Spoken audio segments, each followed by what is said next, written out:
The May 2nd Board of Education meeting is now called to order. And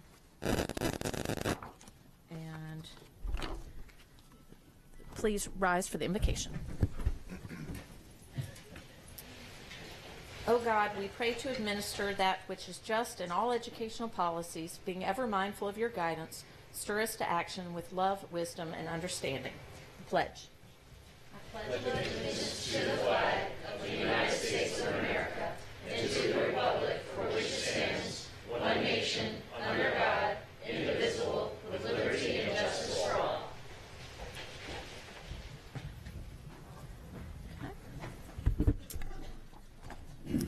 Welcome to this meeting of the Board of Education. This meeting is being televised live on AACPS TV and live streamed on the internet.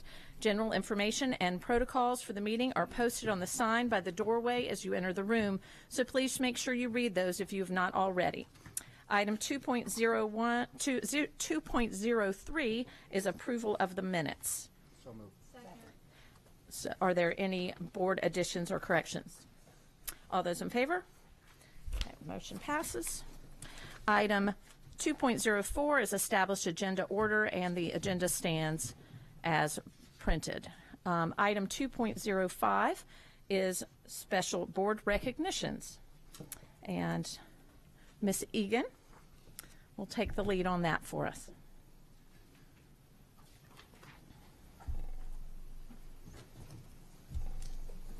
Good morning. I am Sally Egan, Assistant Superintendent for Student Support Services, and I am joined this morning by Ryan Vogeland, Director of Student Services, and Karen Siska, who is the Director of Nursing for the county's Department of Health's Bureau of School Health and Support. We are pleased to be here this morning for this morning's recognition. But before we begin, we would like to ask members of the board and Dr. Arlotto to come forward.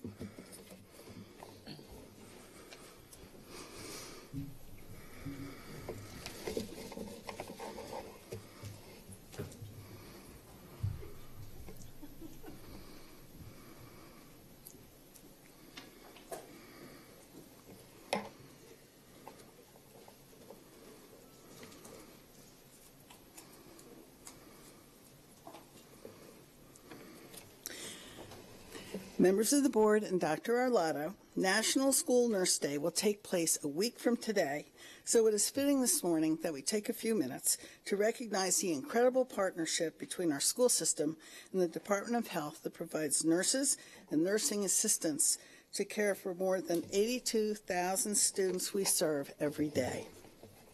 As you know, we, along with our students and parents, have grown to rely on and trust the expertise that schools health staff bring every single day. School nurses and health assistants are about far more than ensuring medical doses are administered and Band-Aids are applied.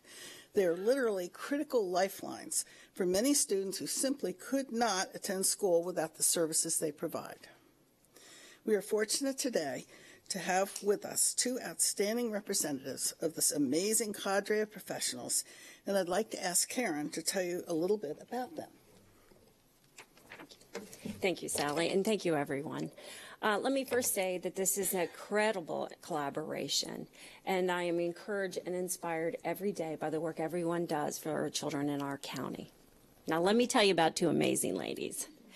Kate has been with School Health Services, Kate Kramer, for 12 years. 9 of those years have been at Annapolis High School. She is a strong child advocate who works in partnership with parents, families, students, school staff, and community healthcare providers to promote the emotional, mental, social, and physical health needs of a very diverse population of students in her school.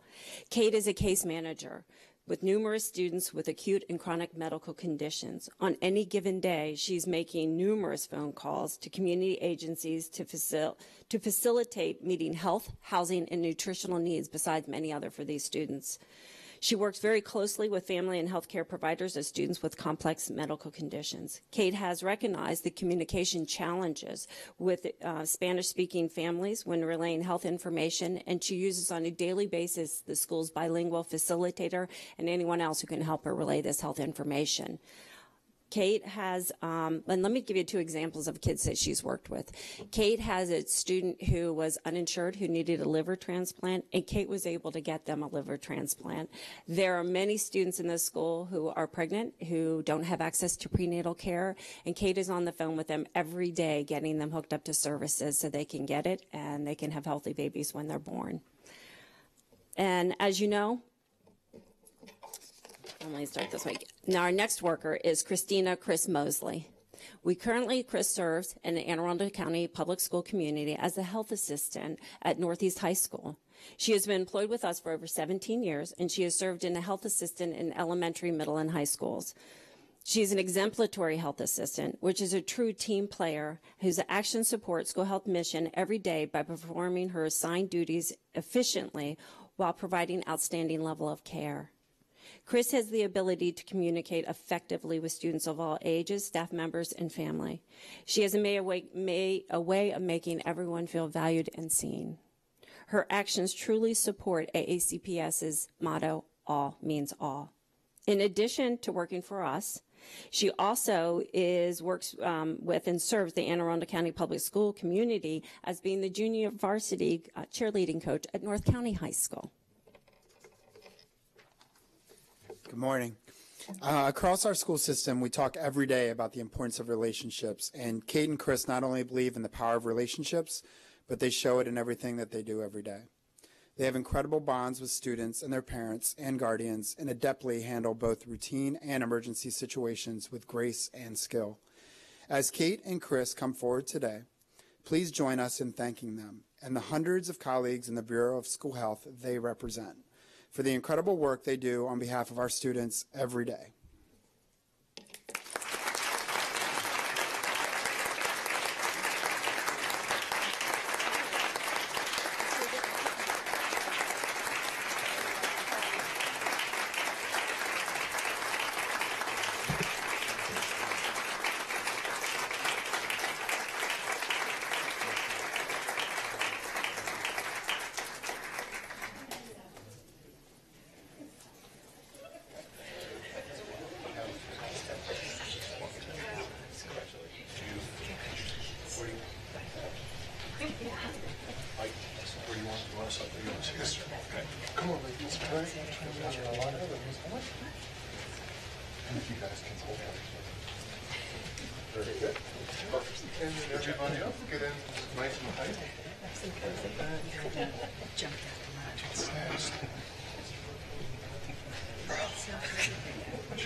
And I just wanted to give an added shout out to all of our school nurses. They do amazing things.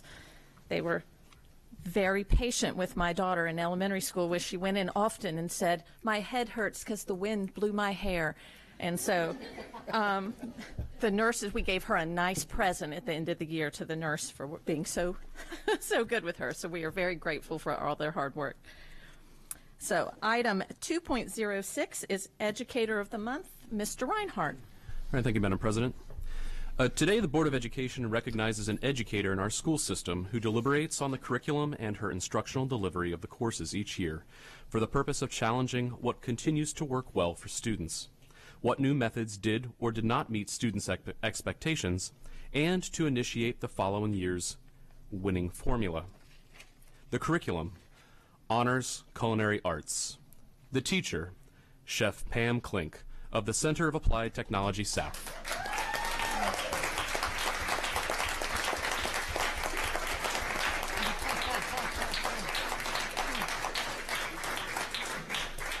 Chef Klink shares with students and administrators. Oh, there's so much more. Chef Klink shares with students and administrators what has been successful and unsuccessful in the past, so that there is clarity at every level on the why behind each presentation or assignment. You might want to say it. It's long. Pam is just as attentive to the personality and spirit of individual students as she is to the class as a group. She utilizes her insight of learning styles to ensure student comprehension and skill at the industry level, as well as how the culinary education experience translates into other areas. In the words of one of her colleagues, it is so inspiring to work beside a teacher that sincerely utilizes her experience and knowledge to launch students toward their goals and dreams. In the past, students who won medals and awards at Skills USA competitions returned to share their winnings with their instructor. On a visit last year from a health department inspector, I know them well, Chef Klink turned the entire visit into an impromptu health and safety lesson for her students. The experience reinforced the real world what, why, and how of keeping operational kitchens ready to pass health department inspections. Pam's integrity is best described by her priorities. Her students-first attitude is the foundation of her unwavering professionalism, both in and out of the classroom. She leads her students by matching exciting situations with a calm demeanor. With compassion and clarity, she elevates students to follow her path with a customer-first attitude when learning in a service-oriented environment. She knows how to create confident future professionals by demonstrating the power of positivity. Chef Klink epitomizes the career technology education ideal of preparing students to be skilled employees and ultimately future colleagues and business partners with Cat South. Over the past 5 years, she has increased the student enrollment in the Honors Culinary Program by 119%. She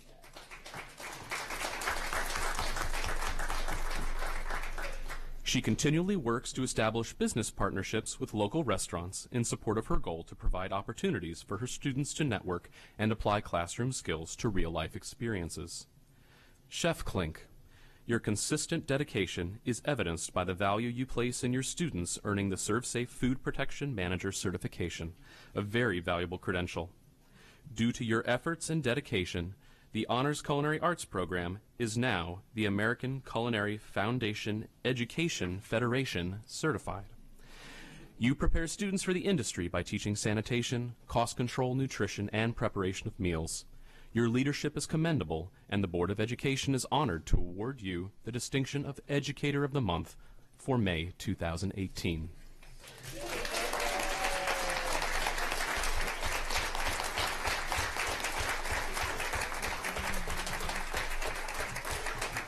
And if you were not aware, Chef Klink was also one of our finalists for the 2018 Anne Arundel County Public Schools Teacher of the Year.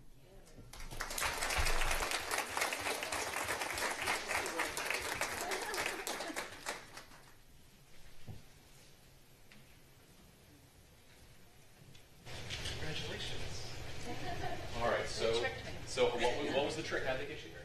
They said we were talking about the ServSafe certification. Well, we did. And who'd you bring with you today? I brought Allison Pastine, who's our school counselor, and Joe Rose, principal, and Julia Gaines, who is my partner in crime at Cat South, and Lou Carnucci, who is my department chair, and then Jared Goldstein is an alumni from my program, but now in an externship, and then my husband Rob, who clicked, I didn't know was coming. Well, here's a handsome dinner bell. Thank you. And a lovely certificate suitable for framing. Great. Congratulations. Thank you.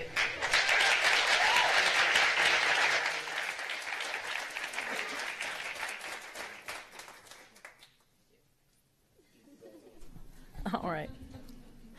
Item 2.07 is Employee of the Month, Ms. Cole. Today we honor an employee in our school system who wears many hats, performing each school day with a go-with-the-flow attitude, regardless of the specific hat she is wearing at the time and regardless of her workload. Rebecca Harriman, head secretary at Richard Henry Lee Elementary School, knows it all.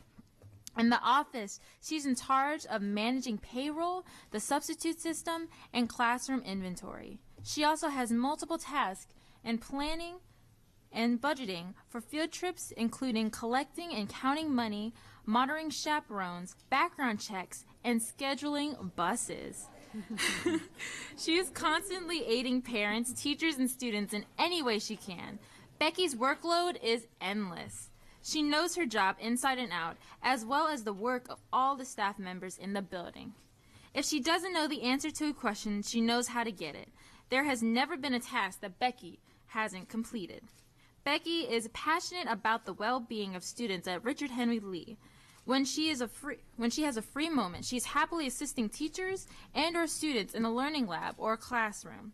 She's an expert at helping parents and guardians with personal issues in a caring and professional manner. Most importantly, she enjoys helping families in need and takes pride in assisting needy families with school supplies, hats, and gloves. She takes it upon herself to help students by collecting gifts during the holiday season and distributing them to families who need them most. She is a true team player and has a heart of gold. Becky's professionalism is what stands out the most. There has never been a day she has been late to work or not present. She handles herself with poise and caring demeanor when dealing with all members of Richard Henry Lee family.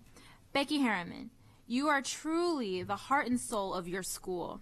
You take on the workload of numerous people, and you keep calm throughout all the storms.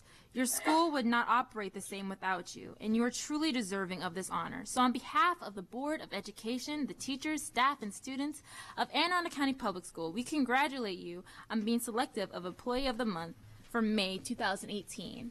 Can you please come forward?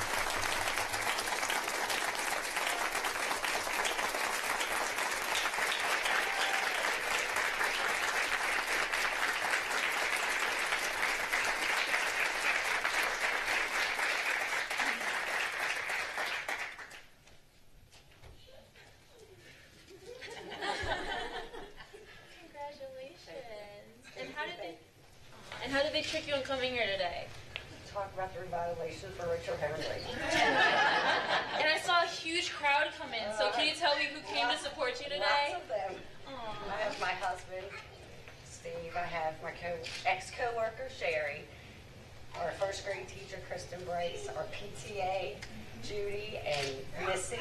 I have my sister-in-law, Debbie. My son, David. My daughter, Kristen. Just all of them. I have my principal, Lisa Colonel, Amanda Salvarine, two of my co-workers at Richard Henry Lee. Well, I would love to congratulate you and thank you for all your hard work. Here is your certificate. Thank you. And a bell. Thank you. Thank you. Thank you so much. Thank you.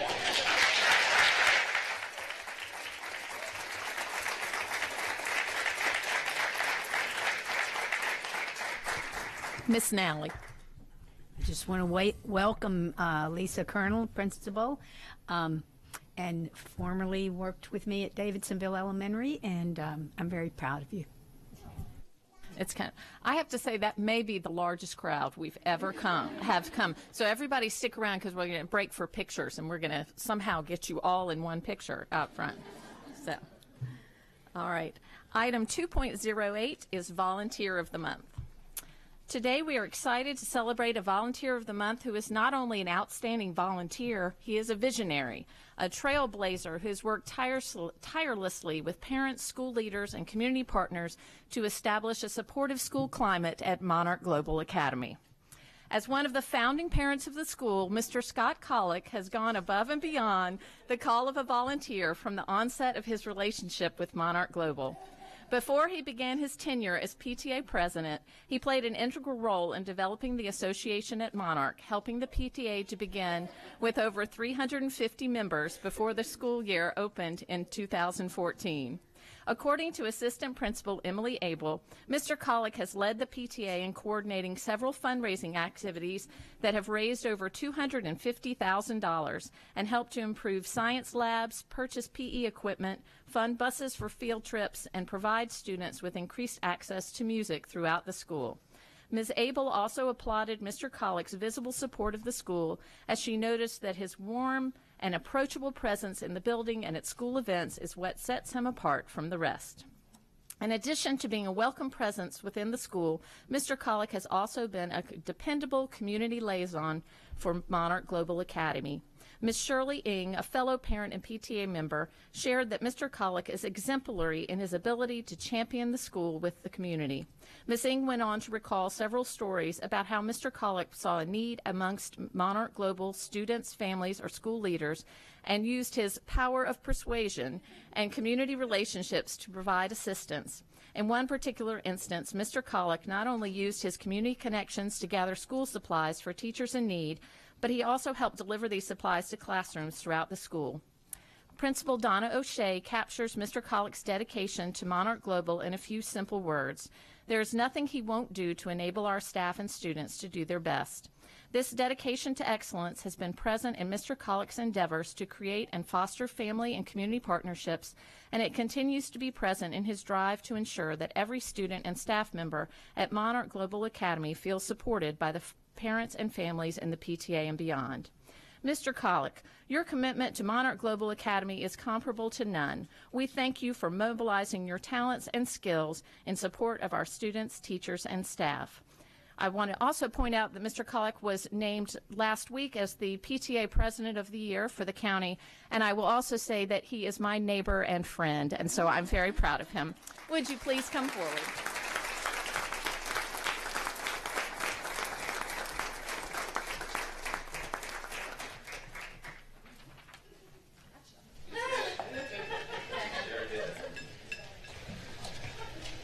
So how did they get you here this morning?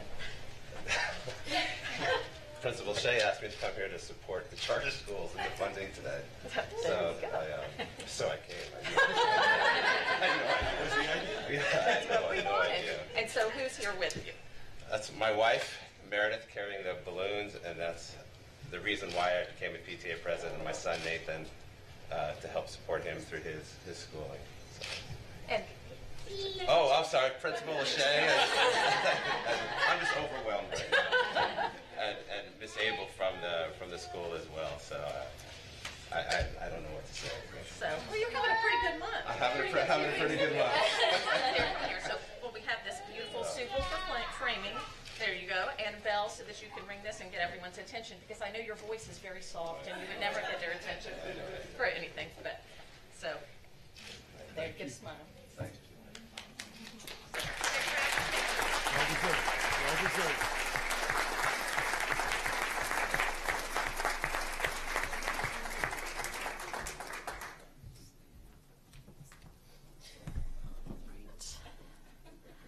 Okay, item 2.09 is school and community highlights. Ms. Corbalack. I see some students from South River High School in the audience, and I just wanted to mention that Mrs. Hummer and I had a chance to come out your way and have a chat with the International Space Station, which was totally awesome, and I confess I canceled my own class that day so I could participate in space camp. I did. But thanks for hosting. It was fantastic. Ms. Cole. I was able to attend the SMOB selections, and even though it's sad to go, Josie Urea, she won, so she will be here next year, and I'm very excited to see her win. I've known her for a year, so I can say that she's probably one of the most qualified people I've ever seen for this position, so I'm excited for her. Mr. Gilliland. Thank you, Madam President. I just wanted to share and also say thank you to the countless volunteers that help organize scholarships for scholars. Mrs. Hummer and I had the honor of attending the event, when was that, last night or 2 nights ago? 2 nights ago. 2 nights ago, Monday night, and there were about 30 students who were awarded a large sum of scholarships, and I'll say it. We were just amazed at how awesome those students were as they were talking about, some of the inventions that they have, and some students integrating high-level statistics with high-level math and high-level economics. And I just sat there and said I was lucky I got 2 gold stars for attendance. These students were awesome, and as I shared Monday night, I think our future is very, very bright. So thank you. I had the opportunity over the past couple of weeks to attend some of the wonderful arts opportunities that we have. I saw Willy Wonka at Brooklyn Park Middle School. Everyone should have the chance to be an Oompa Loompa sometime in their lives. And then I heard the Glen Burnie Jazz Band play at one of our libraries. And this Friday night at Meade High School, they're having a special steel drum concert, so anyone that can make it out to that. So there's just amazing variety of arts things going on all over our county. Last weekend? The dates blur together. Several of us had the opportunity to attend Arlington Echo's 50th anniversary. If you have not been to Arlington Echo, it is a gym of the school system where we provide our outdoor education, and it was a gorgeous day, and it was great to get out there and see all the things they're doing. And I think that Arlington Echo has more volunteers than any other part of our school system because people love to be there working on hand, and so that was a great opportunity to be out there. And then several of us were able to attend the Teacher of the Year banquet the other night, which is a great night where we just celebrate our fabulous teachers who are also impressive. And I will give a shout out to Heather Carnahan from Monarch Global Academy, who's named the 2018 Teacher of the Year. So, and hold on, where'd my yes. Item 2.10 is the CAC report. Good morning, Board. A couple of things. We have our elections on May 14th, which is a week from Monday. We'll be electing a chair, vice chair, and secretary. We'll also have our list of cluster positions that are open out to you guys, hopefully within the next week or so. Pretty close on that. We have the CAC rep that will be participating in the Superintendent Security Council. So thank you for organizing that. We're excited to have that. And then we look forward to giving our annual report on June 6th. Thank you. Thank you. Item 2.11 is the SECAC report. SECAC is the Special Education Citizens Advisory Council.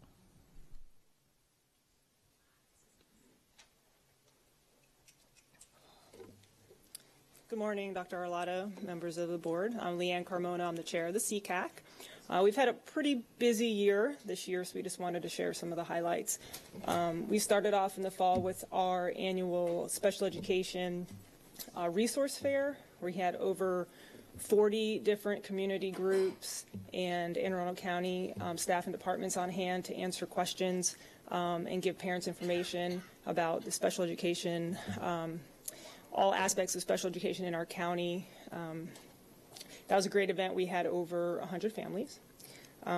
We've had some exciting presentations this year. We had Dr. Ross Green come present on collaborative and proactive solutions to behavior challenges. He came to Annapolis High School. We had over 180 community members attend. We did this in collaboration with the Department of Special Education, where he came in an evening, and then professional staff development was also offered the following day. And then in April, we had Rose Blucher come speak about the Twice Exceptional Child. Again, we offered this to parents and community members in the evening, and staff was able to have professional development the next day. We do have one more presentation this year. Next week, we have Megan McGowan. She is from the Genesee School, and she will be speaking on dyslexia, dysgraphia, and dyscalculia. And a lot of our parents and staff are really interested in knowing more about these specific learning disabilities. Last May, we launched our third annual SECAC survey. And we're going to launch our fourth one next week. It's really important for parents to be able to give that direct feedback on how they feel the special education services are working for their family. Last year, we received over 1,100 responses, which is a pretty good response rate considering people don't like to take surveys. And our survey comes right after the MSDE survey, so it's a little tricky in getting the word out on that. And we continue to maintain our SECAC website. We respond to inquiries from community members and parents. We have 700 people on our email list. We have 243 Facebook subscribers. We continue to hold active representation on PIAC, CAC, and we also have a position on the School Board Appointment Commission. A couple of concerns we just wanted to share were continued concern about staffing for all students.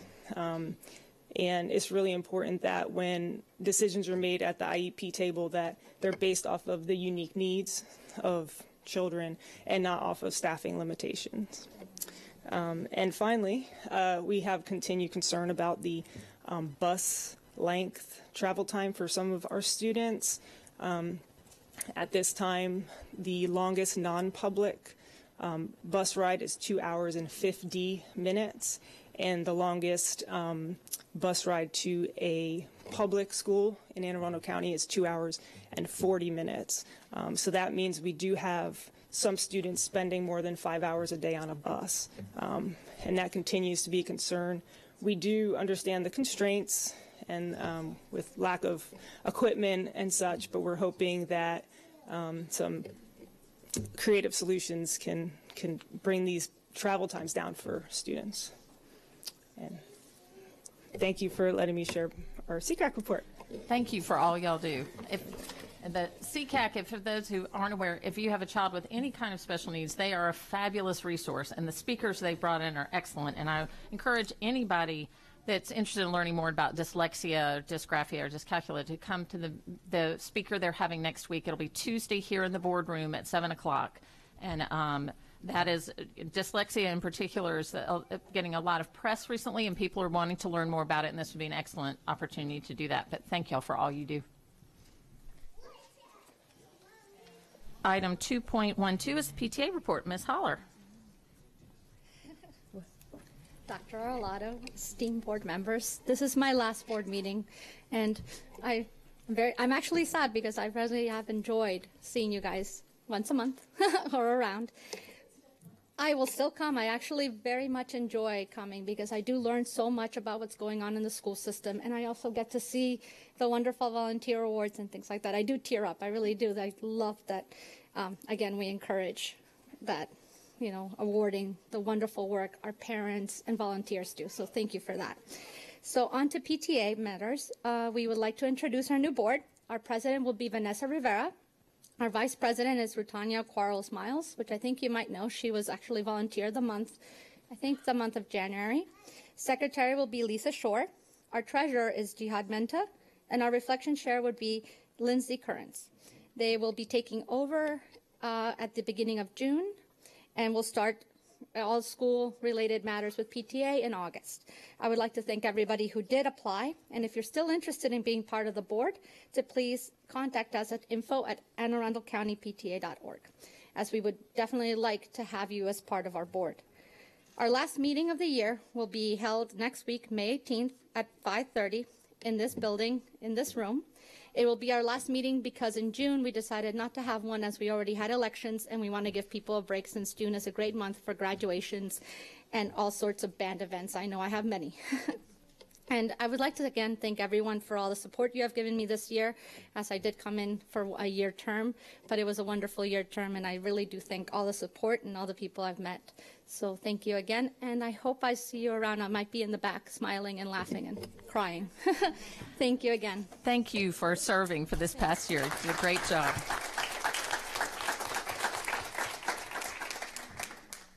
So I do have something to insert at this time. The Maryland's Open Meeting Act is a statute that requires that many state and local public bodies to hold their meetings in public, to give the public adequate notice of these meetings, and to allow the public to inspect meeting minutes. The act also permits public bodies to discuss some topics confidentially with proper documentation. The act's central goals are to increase the public's faith in government, ensure the accountability of government to the public, and enhance the public's ability to participate effectively in our democracy. Members of public bodies are supposed to be familiar with the Act's requirements, and recent legislation has increased opportunities for training. Under this law, there is a 3-member Open Meetings Compliance Board, which issues advisory opinions in response to written complaints about alleged violations of the Act. Although the Compliance Board is not part of the Office of the Attorney General, citizens can find a lot of excellent and detailed information about the law on the Attorney General's website. This includes copies of the Compliance Board's opinions. While the opinions of the Compliance Board are only advisory and has no authority to impose penalties, they offer guidance to help public officials improve their open meetings practice. Along these lines, a complaint was filed with the Compliance Board in late January, alleging that our board had fallen short of the Act's procedural requirements with respect to meeting minutes, closed meetings, and meeting notices. Board counsel responded on our behalf and explained our meeting practices and procedures. The Compliance Board issued an opinion on April 27, 2018, and by law we are required to promptly announce the outcome to the public and offer a summary of the opinion. The Compliance Board rejected most of the complaint. They found that our written minutes comply with the Act, that our closed session discussions have been lawful, and that the Board's meeting notices now comply with the Act. The Compliance Board also commended AACPS for providing the public with videotapes of its meetings. The Compliance Board did note one minor violation and recommend 2 improvements. Specifically, they found that when we revised our website to make information more accessible to the public, some wording was inadvertently dropped from those notices, with the result that the public was not fully informed that it could attend meetings at which the board's only business was voting to close the session. As the opinion notes, we acknowledge that error and since corrected it. In addition, the Compliance Board suggested that the discussion of even routine administrative matters pertaining to our policy committee should be discussed in open session rather than in a session closed under the administration function exclusion in order to avoid the risk of a more substantive policy topic getting discussed outside of the public meeting. Finally, the opinion noted that the board was using an outdated form for our closing statements and suggested we adopt the new sample form on the Open Meetings Act homepage, which has been formatted to better guide presiding officers on making the necessary disclosures. We have done so. As I mentioned earlier, the full opinion can be found on the AG's website. It's listed as 12 OMCB Opinion 33, 2018. Please know that this board, the superintendent, and the staff take our open meetings obligations seriously. We are proud of our procedures and practices, knowing that our public notices, web-based content, and video services support an open, inviting, and accessible forum for governing the school system. At the same time, we will keep improving, updating our forums and other technical details, participating in training, and listening to your suggestions. Thank you. And now we will take a break to have some pictures taken in the lobby with our different people of the month.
Okay, the meeting is called back in session.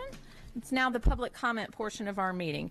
Anyone wishing to speak on an item not on today's agenda may offer testimony during this public comment portion of the meeting.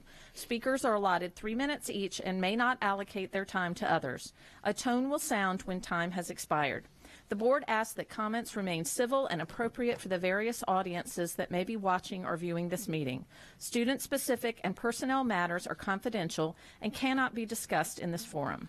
It is not the board's general practice to engage in question-and-answer session with speakers. For the record, please give your name before speaking, and handouts should be given to the board assistant.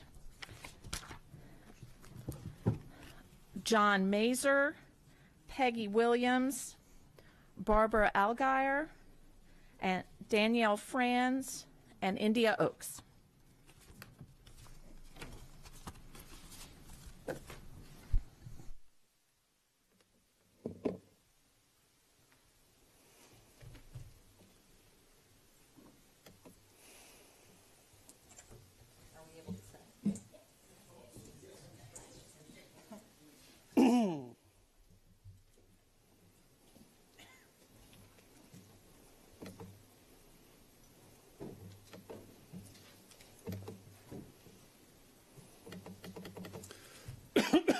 Excuse me. Hi, board. This is Josh Mazer. I've come back to talk about the HPV vaccine marketing program that's currently going on in state schools. First, I want to thank Dr. Arlotto, because I know you got the letter that created the program to secretly market HPV vaccine to 11 and 12-year-olds in our state school classrooms. And I know that you did not disseminate that information in our county, in our school system. I appreciate it. But it is going on all over the state. What we have going on is the Department of Health has accepted almost $100 million since 2012 to engage in a program to target 11 and 12-year-olds in state schoolrooms. What they do is they count the number of 11 and 12-year-olds, divide them up by gender and district, and they send a letter to each superintendent saying, please use this trusted information to market the HPV vaccine. In terms of where the money is coming from, Dr. Pete Doshi, who's chair of pharmacovigilance at University of Maryland and also the assistant editor of the British Medical Journal, writes that the CDC front groups that are providing this money, what they're doing is they're providing one-sided propaganda. They're not giving objective information about this HPV shot. There is no informed consent going on in terms of this. And you could look at this website, www.hpvistd.com. The other development that's happened since the last time I presented is that the U.S. Court of Federal Claims has found that a Maryland resident, Christina Tarsal of Sparks, Maryland, Baltimore County, the decision was handed down in September 2017 and just made public recently. The U.S. Court of Federal Claims finds that Christina Tarsal died at age 21 from her third HPV shot. The first one caused her arrhythmia, the first arrhythmia she had in her life documented. The second one caused another arrhythmia, and the third one killed her. And what the U.S. Court of Federal Claims says is that the preponderance of evidence shows that the HPV shot caused her death. And that's available also on this website. You can read the court case.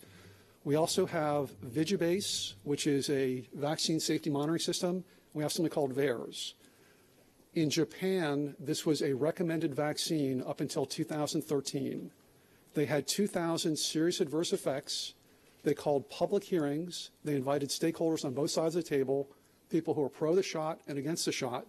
And at the end of the day, the vaccine is still off the market. It's not recommended in Japan to this moment. And no one's talking about a public crisis of undervaccinated people in Japan. So this program relies on inaccurate, outdated, and incomplete information. It's deliberately deceptive and deliberately secretive. And in my personal opinion, I just want to put a little editorial comment here. When I send my 12, 13-year-old daughter to school, the last thing I expect to happen is for her to be targeted for sale of a pharma product by the people we entrust with her health. The Department of Health should not be doing this. They need to be held accountable for this program. Thank you. I appreciate your time. Thank you, Mr. Mazer. Next, Peggy Williams. Pull that mic in front. You can sit. You just pull that. Yeah. Okay. My name is Peggy Williams. I'm a scientist in the environmental field and the mother of 2 boys who attend middle school. My sons are fully vaccinated. Both had the typical allergies, eczema, asthma, and chronic ear infections, which we all take to be normal these days. By the time one son was 4, he was diagnosed with an autoimmune disease, juvenile rheumatoid arthritis. Fast forward, after hearing talk about the HPV vaccine, I started doing some research into vaccine history and immune response, and realized that the CDC's bloated vaccine schedule likely contributed to my children's immune dysregulation conditions. I believe that vaccine safety studies should be done by an independent body not tied to the industry. This is not the case. Parents should then have the right to consider each vaccine on its own merit for each individual child, because one-size-fits-all medicine, as illustrated by the death of Maryland's Chris Tarsal, is deadly. According to the U.S. Court of Federal Claims, Chris Tarsal's death was a direct result of arrhythmia due to the HPV vaccine. This week, when I read the letter from the Maryland Department of Health to the superintendents of schools, I was shocked and angry at its inaccuracies and coercive language, and it was clear to me that this was a threat to parents' informed consent and an underhanded plan to, yet again, expand the CDC's vaccination schedule and directly target our children for marketing for an HPV vaccine on unproven claims that it prevents cancer and other cervical and other cancers. This letter was written to be deceptive and easily could be misinterpreted by busy parents, leading them to think that it is a school-mandated vaccine. Too many of us are on autopilot. Wake up and please see that the CDC has an incestuous relationship with the vaccine manufacturers, and that there is a potential unethical relationship between the Maryland Department of Health and the pharmaceutical industry, which is now actively marketing their product, the HPV vaccine, in our public schools directly to our children, and this practice must stop. Thank you. Thank you, Ms. Williams. Hi, I'm Barbara Allgeier. I'm the solo parent of a son, a 4th grader at Hillsmere.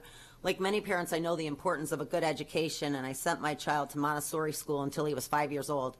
I also know the importance of being part of a community, teaching the sense of belonging and living in the same community where you go to school, being able to walk or ride a bus, and being able to play with your friends outside of school.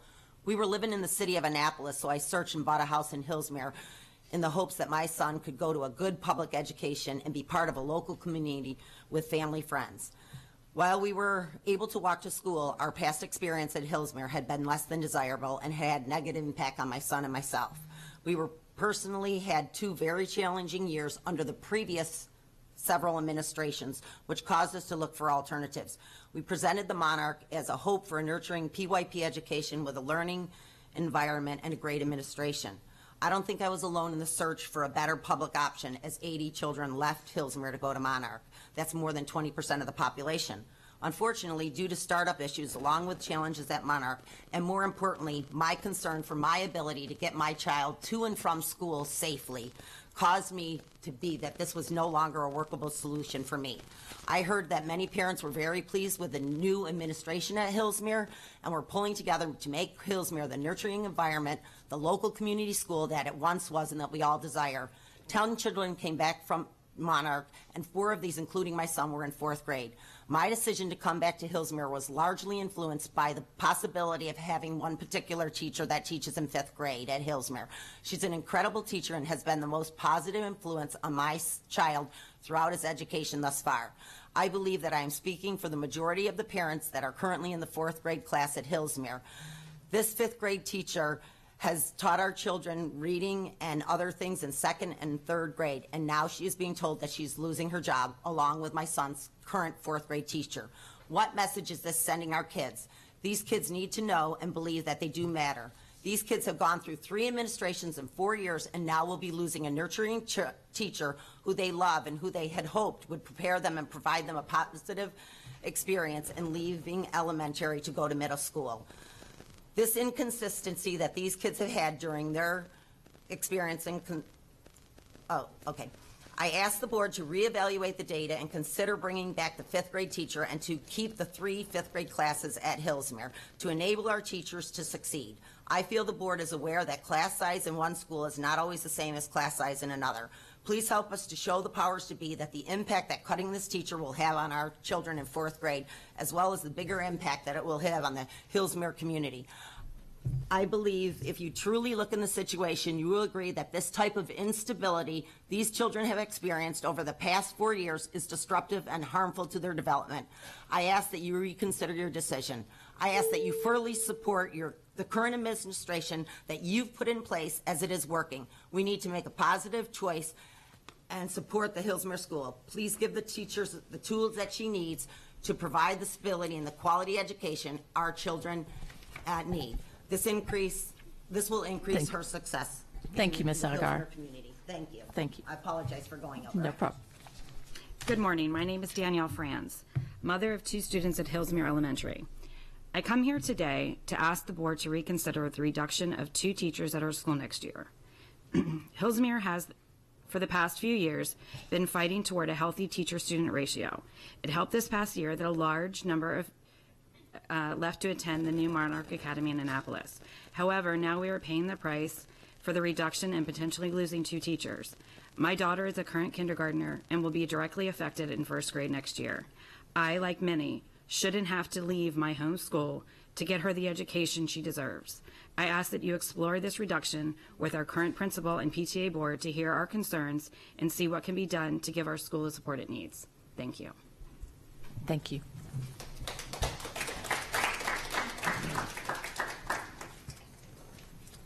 Good morning. I'm India Oaks, mother of a 2nd grader at Hillsmere Elementary and PTA president, and apologies in advance if I go over by 28 seconds. I look forward to the day when I can attend one of these meetings with success stories to share, but unfortunately I feel like this is deja vu from last May, in terms of keeping teachers at Hillsmere.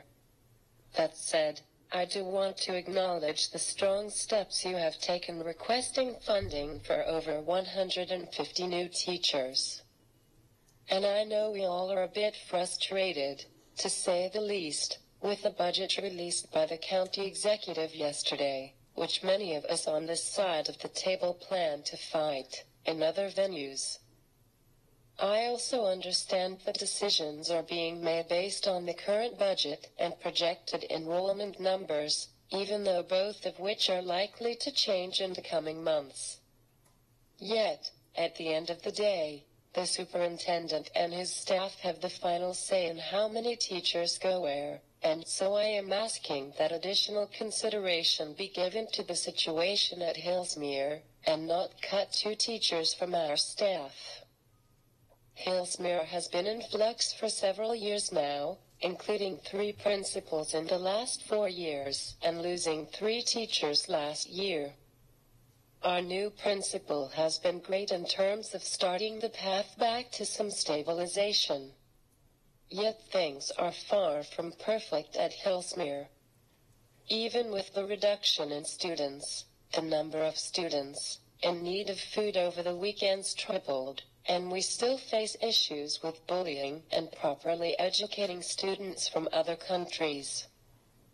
And as students have come back during the year, classes have expanded, including my son's class that had 4 additional kids since January, and although this is entirely subjective through the lens of a parent, I cannot overlook the fact that my son's grades in math and science, which he excels in, went down a full letter grade in the quarter since the class expanded.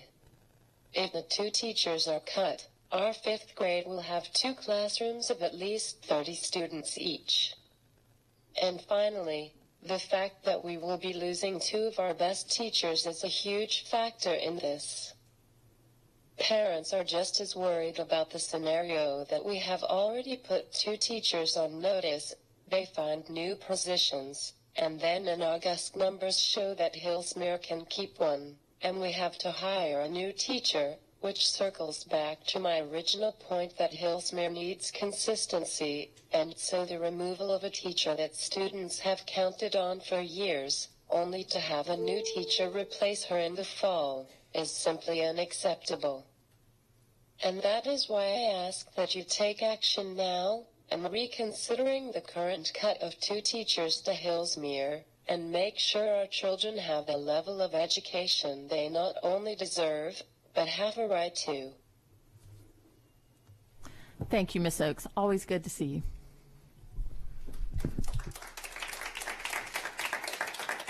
All right. Our next batch is, I understand you're all together, and so I'm going to call you all at one time to come up here. So we have Morgan Brookman, Grace McWaters, Ashley Rogers, David Rowe, Madeline Falk, Taylor Jones, Joy Goodman, Caroline Davison, and Tori Davis.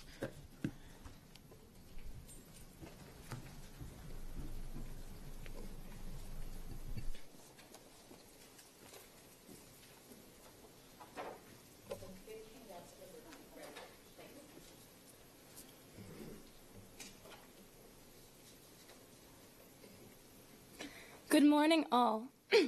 My name is Morgan Brookman, and I am the president of chorus from South River High School.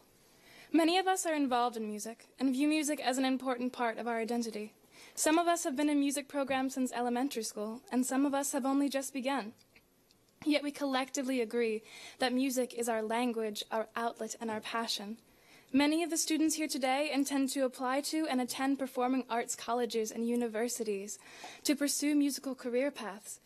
We hope to have more opportunities to utilize our musicality as a way of helping others in and beyond our own community. And we hope to expand the effect of music departments in our county to reach students everywhere with their own passions. The events that have led us here today begin with the loss of our previous choral director, Miss Lister, who had to resign due to insufficient pay as a result of her position being cut to part-time. This meant that the students were introduced to an entirely new director this year, Dr. Kathleen Orr, who was forced to rebuild the choral department in Miss Lister's absence. We received news last week that her position is to be cut down even further, from a 0.5 position to a 0.1 position, forcing her to resign from the school as well. If it weren't for our principal, Mr. Myers, the position of our choral director would have been given to another teacher yet again for the 3rd year in a row. Performance-based classes, specifically chorus, have a different expectation for the teachers than normal academic-based classes. Students and teachers must form a bond stronger than those that result from normal classroom lessons. Teaching someone how to sing with passion and love connects both the instructor and the pupil in a much more intimate setting. So, when a teacher such as this is replaced, this trust and this respect must be regained over a period of many weeks and often months, which takes away from valuable class time, causing the choir to regress even further. This uncertainty and lack of trust that the new director holds makes chorus one of the most unreliable classes to sign up for, causing many students to drop the class altogether. We speak to you today in hopes of bettering every school within this county and fixing the problem for generations of dedicated musicians to come. Throughout this journey, we have gained a great deal of valuable knowledge, and we are passionate about making a change to our school and to our community. Thank you. Hi, my name is Grace McWaters, and I'm also a choral director at South River. Each school is allotted a set number of teachers as determined by the county budget, and according to the number of students signed up for the courses offered, teachers are moved around and repurposed, meaning that if there is a smaller concentration of students with a particular interest, the school may not be able to support this in a structured classroom setting. However, a recent amendment to policy has created a tense atmosphere within our music department. If the mandatory quantity of students needed for a course is increased, the only 2 faculty members of South River High School Music Department will face hardships. Such increase would logically decrease the number of courses available, for there would be too many students trying to meet the needs of such quantity, thinning out the number of courses overall. This has resulted in such concern within our department, faculty, and students alike.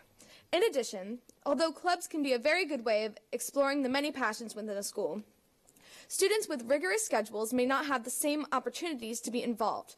Furthermore, the same experiences and opportunities are not available to students solely in clubs, specifically in regard to the music-related clubs. Students would not be able to attend all-county and all-state choir or festival, which are programs that provide incredible experiences for all students.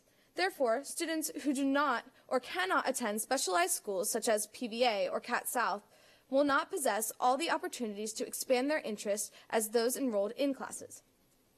Art classes such as music and other artistic courses have an important impact on the development of academically strong individuals. According to DoSomething.org, schools with music programs have an estimated 90.2% graduation rate and 93.9% attendance rate, compared to schools without music education, which average 72.9% graduation rate and 84.9% attendance. From the Michigan Art Education Association, students who take 4 years of art and music classes average almost 100 points better on their SAT scores than students who take only 1.5 years or less. However, the issue of school staffing extends further than just our music program. Often classes with specific interests, such as career preparatory classes, are cut along with music programs due to the smaller enrollment these classes draw in. Career preparatory classes offer skills that can give students insights to the careers that they want to pursue and give a head start into their future. Here to share her experience with such a class is Ashley. Thank you.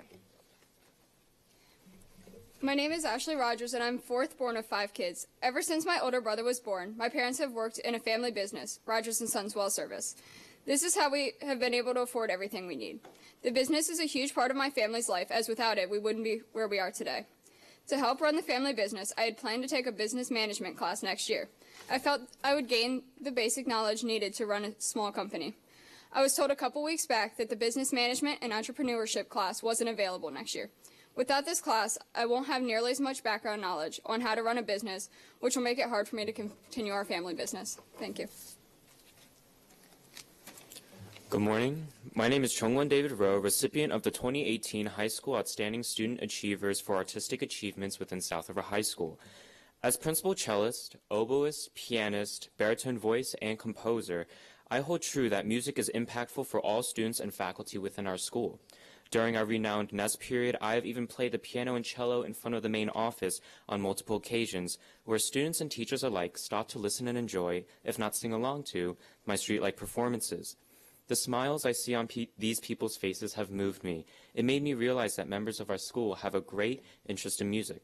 Although they might not have means to take the courses at the school, this has not stopped the multitudes of students from attending the rock concerts and the presidential quartets that have been held during Nest in past years.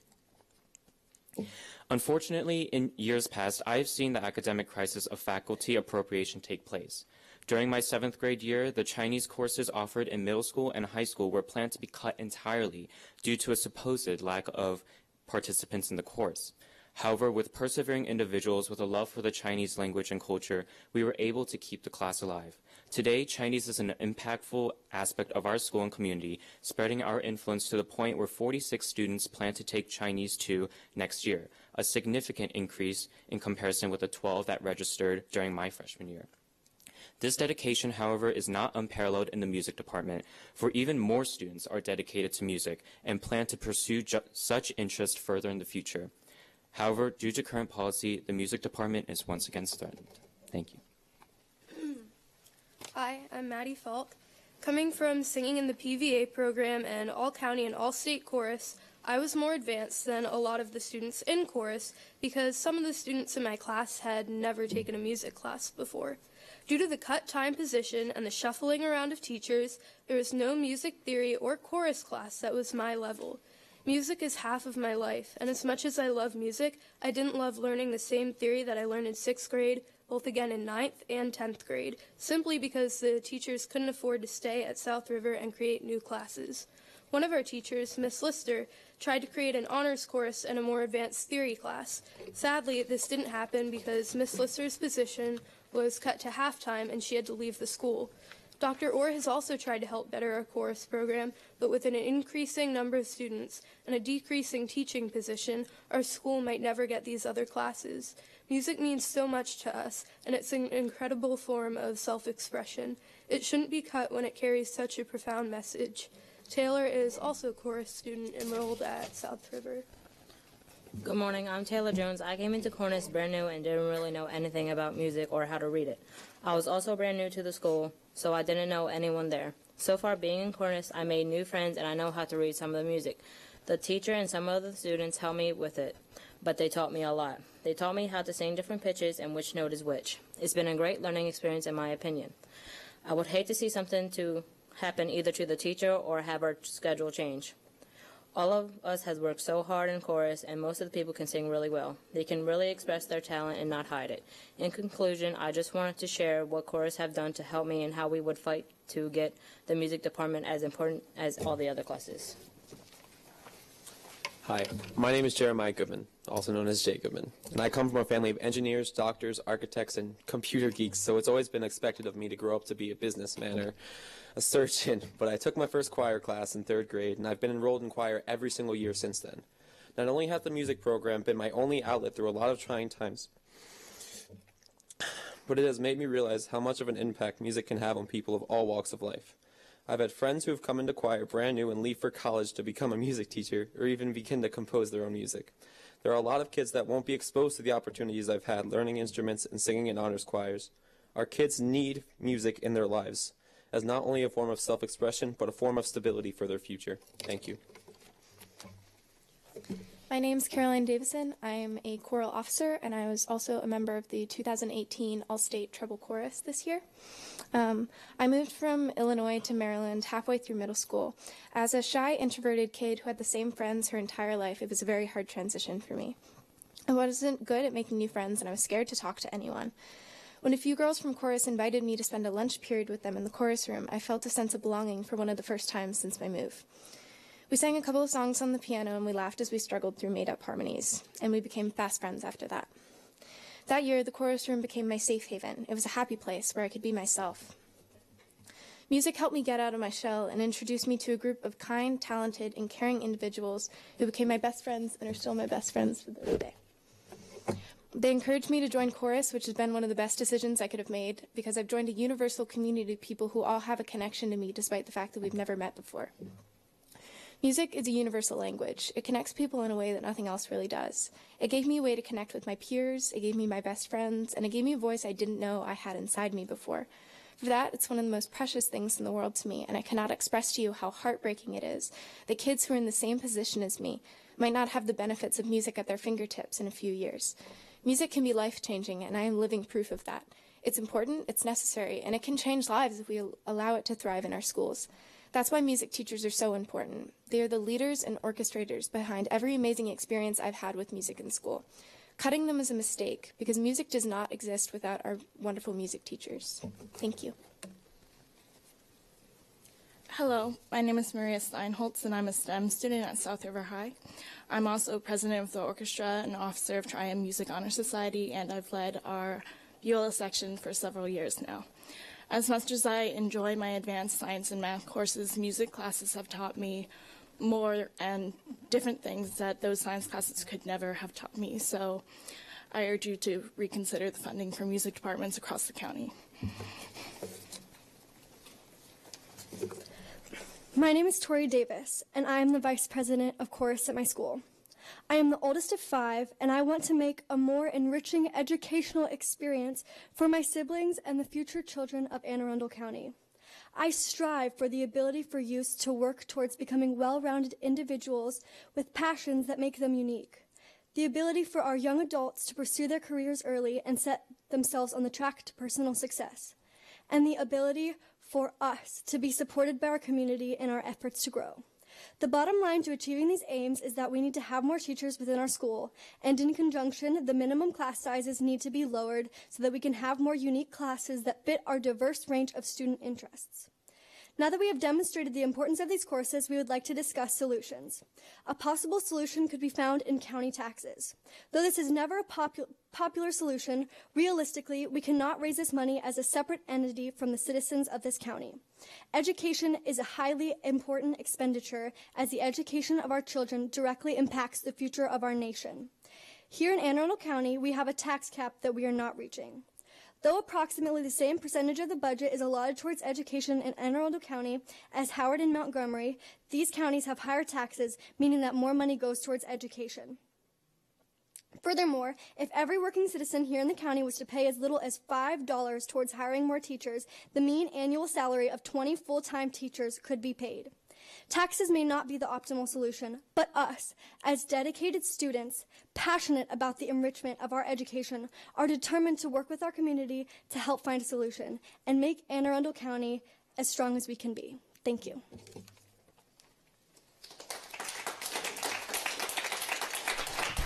Mr. Reinhardt. Thank you, Madam President. I'd like to thank all of you for coming out and supporting music. As a student musician myself, having taken 3 music classes my senior year, I certainly appreciate the value of music in our schools. Dr. Arlotto, for clarification,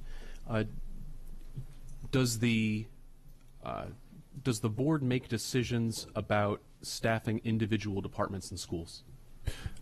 No, thank you. I also want to thank you guys. It's awesome to be here, and I have a couple comments also. So the answer, Ms. Reiner, is no.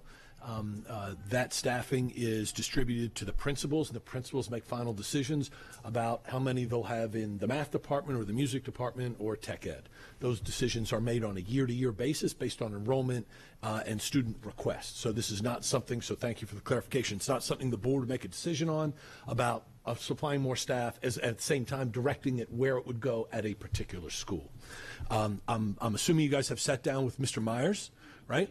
And you need to continue to do that, right? Advocate there. Mr. Myers and his team will make the final decisions about where they distribute staffing. There may very well be additional staffing that could go out to the high schools in particular areas in bits and pieces depending on the ultimate part of the budget. One of the comments made was increasing music staffing. This board moved forward with a budget with 2.3 instrumental music teachers in its budget for next year. We're hoping that we'll work through the county council and hope that that gets funded. But this board did add some budget amount for 2.3 more instrumental music teachers in our schools. So we'll continue to work with the county council and move forward with that. So I thought you guys did a super job. Please stay in touch with Mr. Myers. I'll reach out to him also just in case he doesn't know that you guys are not in school. Not saying anything, right? I won't use any names, right? Won't use any names, but I'll reach out to Mr. Myers this afternoon and let him know you guys are here and what you're advocating for. Thank you. We do understand that the Board of Education doesn't decide which teachers go where. We're just given a set number of teachers, and then from there the principal makes the decisions. We're just advocating for more money towards the overall amount of teachers. Absolutely, and that was heard loud and clear. Overall staffing, in particular, the music and the business courses are important to our students. Absolutely. We heard you loud and clear. Well done. Thank you all so much. So, next up, Lyndon Wynn, John Earl, and Mike Shea.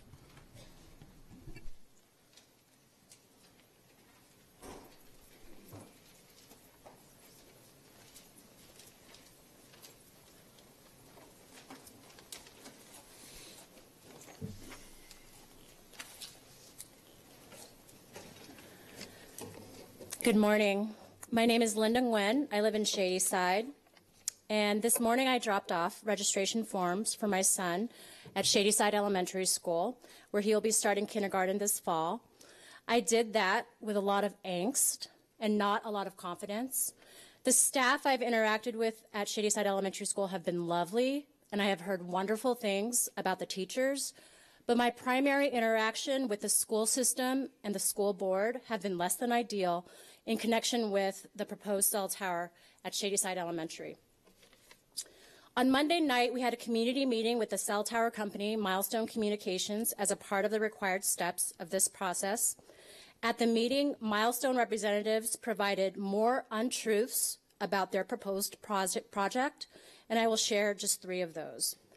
First, a community member asked if Milestone intended to skip the required community meeting, and they replied no, although in their permit modification application submitted February of this year, they did ask to skip the community meeting, and that was denied by Planning and Zoning, with a 1-page explanation of why, including the fact that they felt that the community meeting held in August of last year should suffice. Second, another community member asked Milestone why they are using lime in the construction of the project, and the Milestone representative, Len Forkas, was adamant that they were not. Why then does their drawing specifications show that they will be using 200 to 400 pounds per 1,000 square feet? Their limit of disturbance is a little over 10,000 square feet, making the amount of lime 2,000 to 4,000 pounds of lime in direct proximity to wetlands. Lime changes the chemistry of water and soil and is very detrimental to wetlands and habitats. Third, a community member asked about a lot consolidation that took place in December signed by Superintendent Arlotto and Board President Hummer. And Milestone replied that it was necessary, the lot consolidation, to shift the tower north on the site. I believe at the previous board meeting, or maybe the one before that, Superintendent Arlotto, you publicly stated that the lot consolidation was for tax simplification purposes only. Why are you continuing to allow your proposed tenant to manipulate the system and violate your own policies? Why is there misinformation at every step in the process? This is supposed to be an open, transparent process, and it has been nothing close to that. AACPS has failed our community in this specific project. I ask that you re-examine your deal with Milestone and cancel the project due to lack of transparency, accountability, and oversight. Please help rebuild public trust and confidence in our public school system. Thank you. Thank you.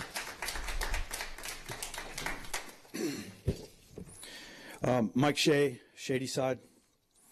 Today I bring you an update of Milestone's attempt to put a square peg in a round hole, otherwise known as your project, to place a cell tower next to the Shadyside Elementary School new kindergarten and playground. Planning and Zoning has denied all three of Milestone's waivers of process, which are basically called modifications, and one of which was to have a public meeting. So Monday night they did their best to do the minimum required and picked a small venue with little parking. You should know that the cell tower temporary PTO leadership of the Shadyside Elementary School managed to turn out 5 people, which was a record high for them, further dispelling the pro-cell tower majority myth. Baltimore Fox News TV crew was there because the attempt and concern to place cell towers at elementary schools is now a national issue. The president of Milestone, Len Forkas, again had a hard time answering questions with accurate facts, but 2 items conflict with some of your public statements at the last board meeting I attended. One, that Mr. Forkas confirmed to us that this December lot consolidation was necessary for Milestone's proposed location of the tower for submission to the county. This is in direct contradiction to the statement and reason Dr. Arlotto gave to the public when he shared with you that he did not think it necessary to share with the board on this land use issue. This is contrary to my read of school board policy concerning authority on land use issues, which states it be brought before you. I would finish by addressing Terry Gillian's comment to me last time that I was here, that I was grandstanding, when I brought to the attention that he was taking Milestone money that did not pass the ethics community smell test. What Terry refers to as grandstanding, I call standing up for my community, which I've been doing for the last 25 years. I've been in the leadership the last 23 years of South Arundel Citizens for Responsible Development, and we've won every issue we have taken on. And that includes saving Franklin Point, 500 acres on the bay, filing suit against the county executive and the county on school capacity, stopping big box shopping proposals in our small communities, including a $1 billion company. Most recently, we ended a 12-year effort to stop inappropriate and illegal effort to develop into the critical areas. We saved 200 acres of wooded wetlands known as Turtle Run. It's scheduled to be acquired by the county as a national park. I call this standing up, and I do it every day as an unpaid community volunteer. Your name calling does not hide the fact that you have taken the Milestone money. Dr. Arlotto. Yeah, Ms. Shea, let's make it really clear, very clear, that I never kept anything from this board. This board was informed about the lot consolidation, through their attorney. Let's make that abundantly clear. It was not done in the public business. It's a public business. It was not done in the public. Mr. Shea, your time is up. Thank you. Mr. Earl.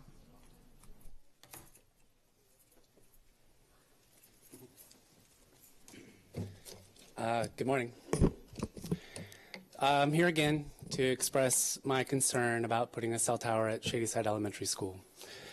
The reality is you're really mandating, without informed consent, a real, tangible, measurable radiation that does not exist on that school grounds today. In fact, parents across the nation are trying to get towers removed from schools. Just in the news this week is a story about a school where this year 6 kids got cancer, and the parents, understandably, are fighting really hard to try and get the tower removed from the school grounds. It's really a human rights issue if you think about it, because the kids should be assured 100% that the place they spend their days every day is 100% safe. So I'm begging you to please do something about this.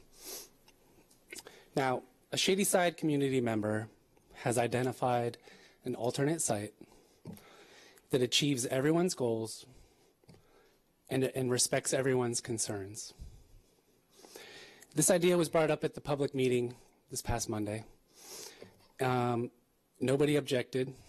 In fact, it received the biggest round of applause of anything that night. Planning and zoning has even offered to us that this idea would be a win-win for everybody. So Dr. Arlotto, would you, or any other board member for that matter, be willing to meet and discuss this idea further? If it's a win-win idea, I feel like it must be worth your time and attention. Yes, no? Oh, sure. I'm not willing to meet because I don't have any control over an alternative site for a cell tower. Well, I think in our meeting, I have no control over that. I think there's some interesting ideas that really are, can make it work for everybody, and your involvement would be a part of that. And I don't want to go into the details right now in public, but I think definitely worth your time and attention. So we'll follow up, and if anybody else is interested in this, what I'm talking about, I feel like the school board, you have an opportunity to actually do something, and the whole community will rejoice and support your support. So, Mr. Grannon. Hi. Several months ago, I moved that there be an up or down vote on this issue. I was the only one that supported that, and I lost. That's part of the democratic process. I tried. I lost. Some of those various environmental victories that Mr. Shea was referencing, some of those must have involved lawsuits. Why don't you all go file a lawsuit? Because you're not serving your constituents by coming here and saying the same thing over and over to people who are not going to give you what you want. File a lawsuit. Are you saying we should go away? No, back and forth. Thank you. Thank you, Mr. Earl. So, we will now move on. Items 4.01 through items 4.05 are consent items. Do I have a motion to bundle 4.01 through 4.05? All those in favor? Okay, this is an information to action item. Do I have a motion to move this from information to action? All those in favor? Dr. Arlotto, your recommendation. Yes, ma'am. I recommend that the Board of Education approve the contracts as listed on today's agenda, 4.01 through 4.05. All right. Are there any board questions or comments on these contracts? Okay. Is there any public comment? All right. All those in favor? Motion passed.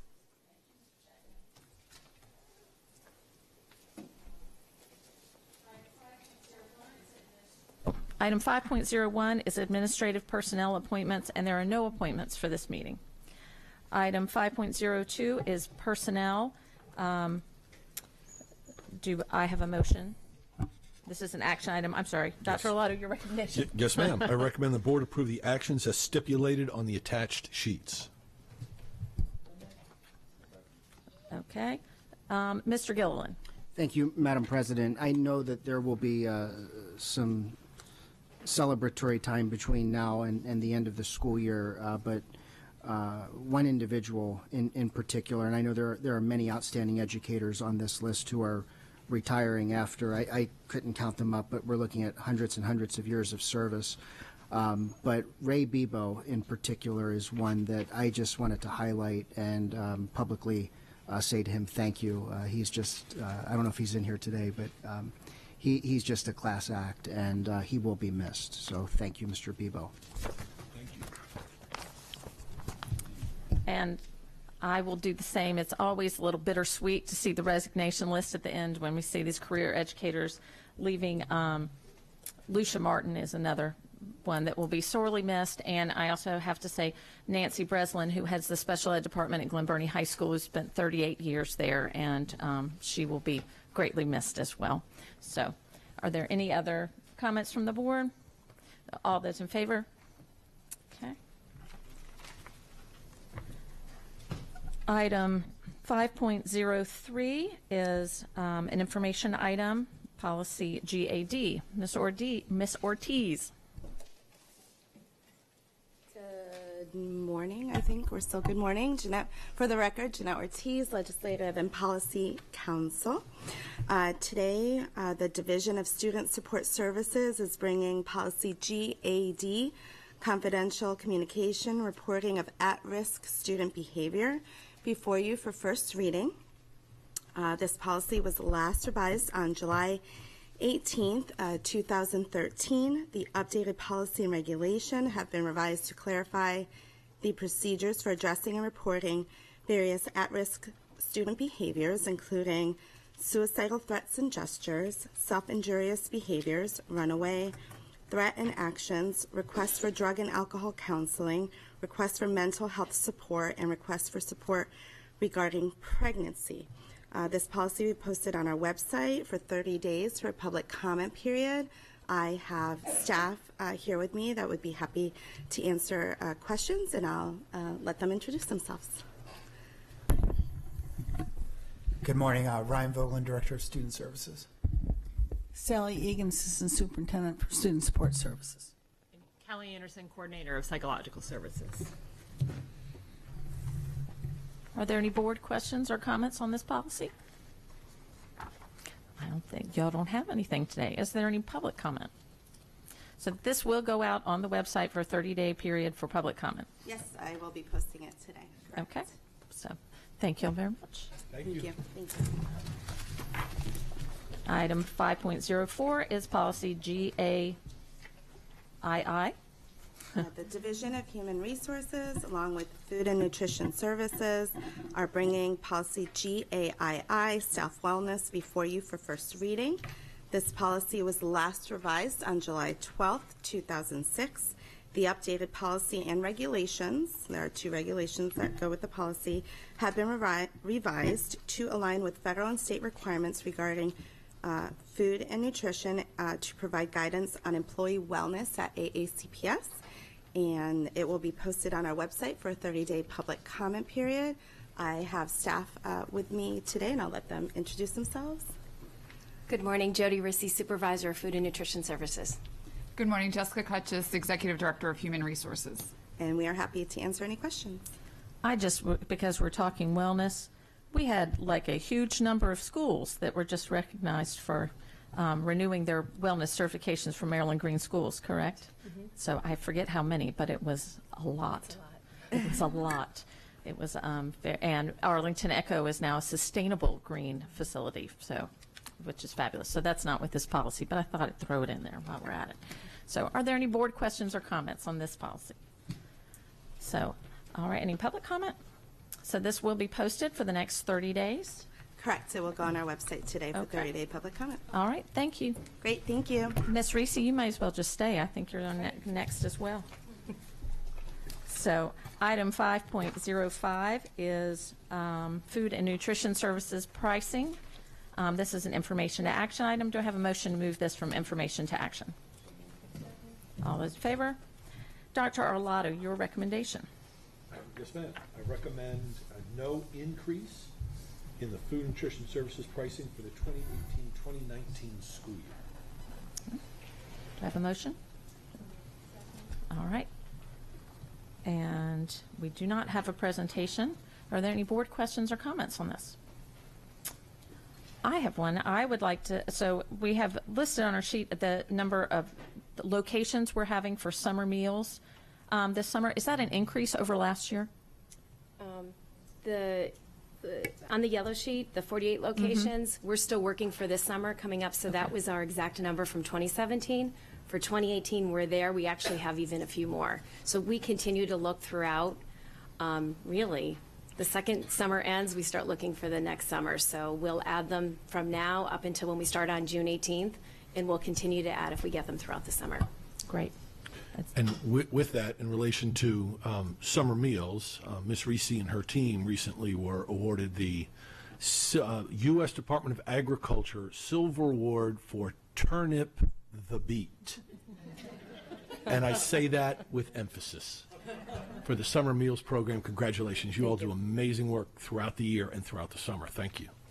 Yes, our sheet says they served 125,000 summer meals last summer to many of our students who are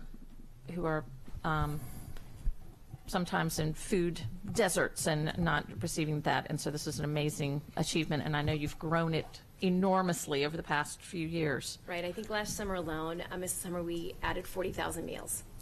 And So the farmers market at Brooklyn Park Middle begins. that'll begin on June 18th. It's every Monday from 11 to 2, so please join us there. So. And Madam President, if I might just add one comment, I think, one of the biggest things we've overlooked during this discussion is this would be the fourth time in a row that Ms. Rissy has brought stable pricing. So in spite of rising labor costs, benefit costs, commodity costs, fuel costs, et cetera, this will be the fourth time in a row, which means the fifth year in a row that prices will remain exactly the same as they were back 5 years ago. So it's an amazing feat on her part. Mr. Grannon. Yeah, just a quick question. How are families informed of the availability of these summer meals? And we do multiple things. We actually do Connect Ed messages globally. So all of our open sites are free to anybody 2 to 18. Literally just walk into our schoolhouse and you can get a free breakfast or lunch. Some do breakfast, not all. We also do mobile meals, and we target those specific areas and those principals so they can send out messaging along with sending out flyers to the students that are on those bus routes. So what we do is we take the AACPS buses, and we have 2 vans that go into the communities and serve lunch Monday through Thursday. We market through rec and parks, so most of their programs that are in a high need area, we're able to fulfill the nutrition need or their healthy meal option. Department of Health, it goes on our website, numerous, I guess, flooding of us and all of our community partners. So it's really a collaborative movement to get as much word out and as much participation as we can. Mm-hmm. Are there any other board questions or comments?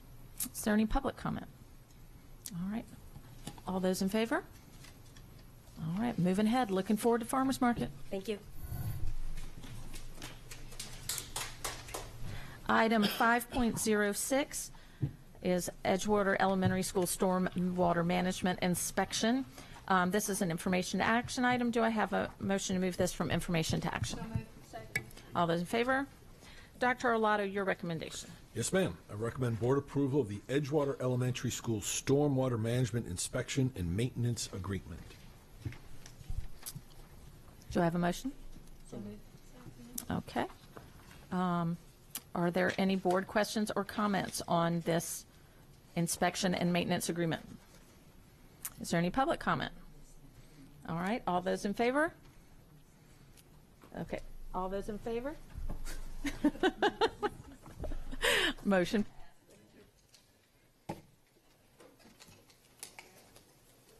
Item 5.07 is the 2018-2019 school year calendar update. This is an information to action item. Do I have a motion to move this from information to action? All those in favor?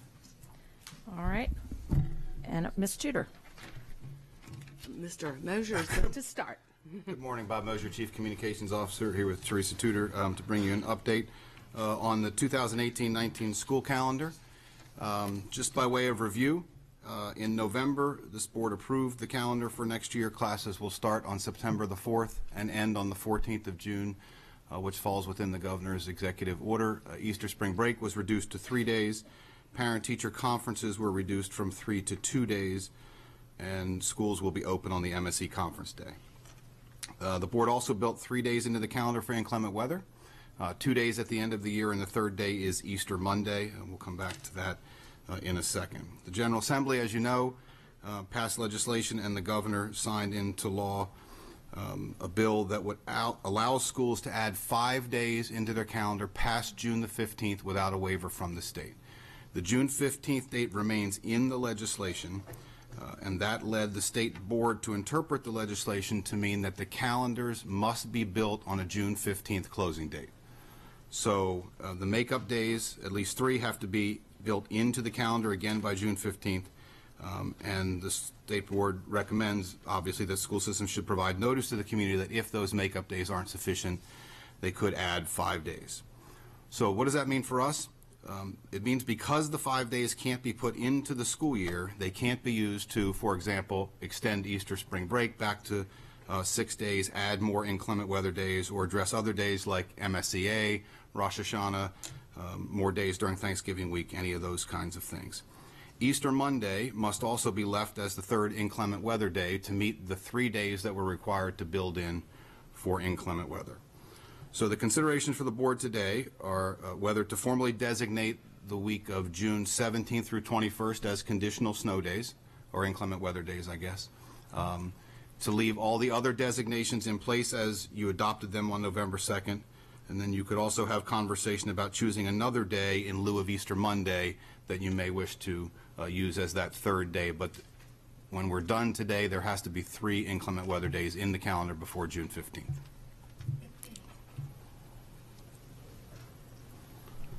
So currently, we have Easter Monday as a possible day that would be taken away for an inclement weather day. Right.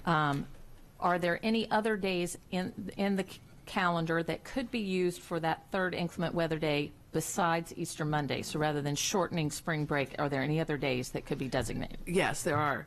There are 3 optional days that we have.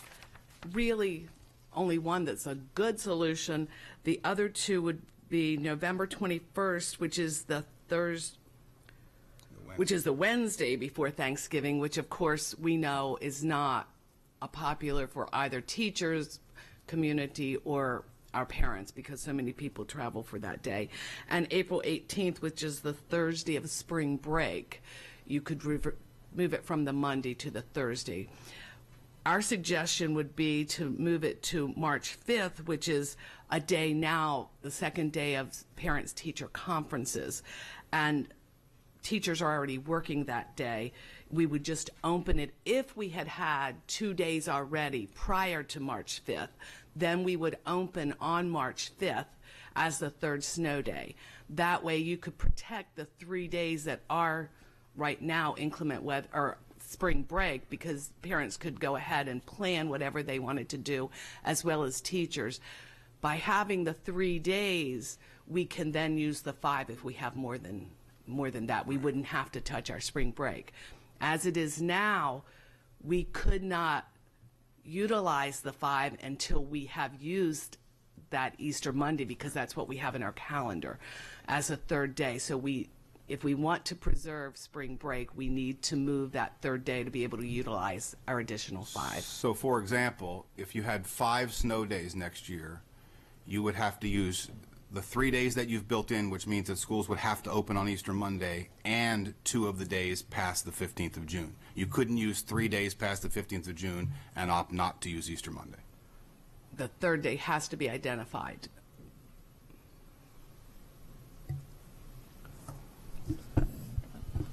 Mr. Gilliland.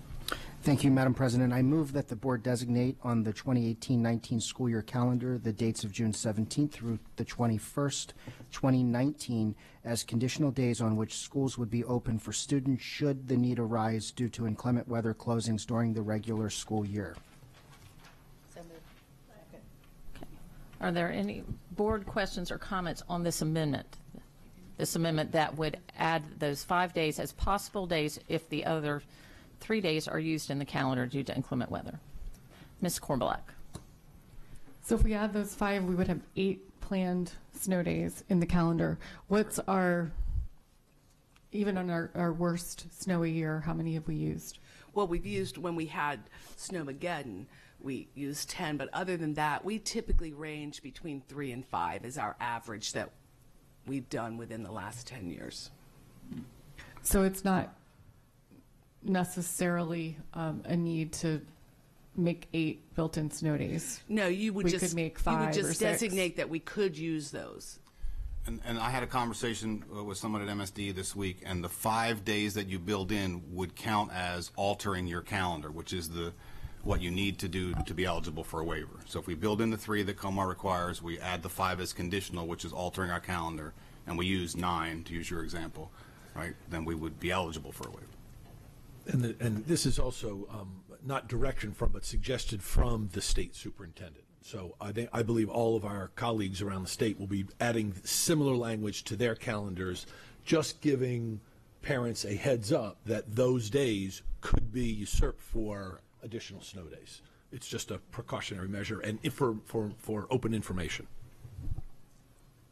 Mr. Grannon.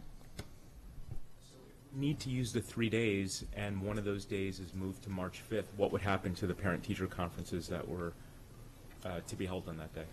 You would not hold them. You would lose them. You would lose And it. we'd go down to one parent-teacher Right. conference for the entire year? Yes. Now, that would be one scheduled. Parents could still schedule Right, parents can scheduled always ones, but we wouldn't schedule have a designated conferences. day that would be set aside. We wouldn't close school for a day Right. for it, but parents always have the opportunity to schedule conferences. Are there any other board questions or comments on this amendment? Is there any public comment on this amendment? Okay. All those in favor?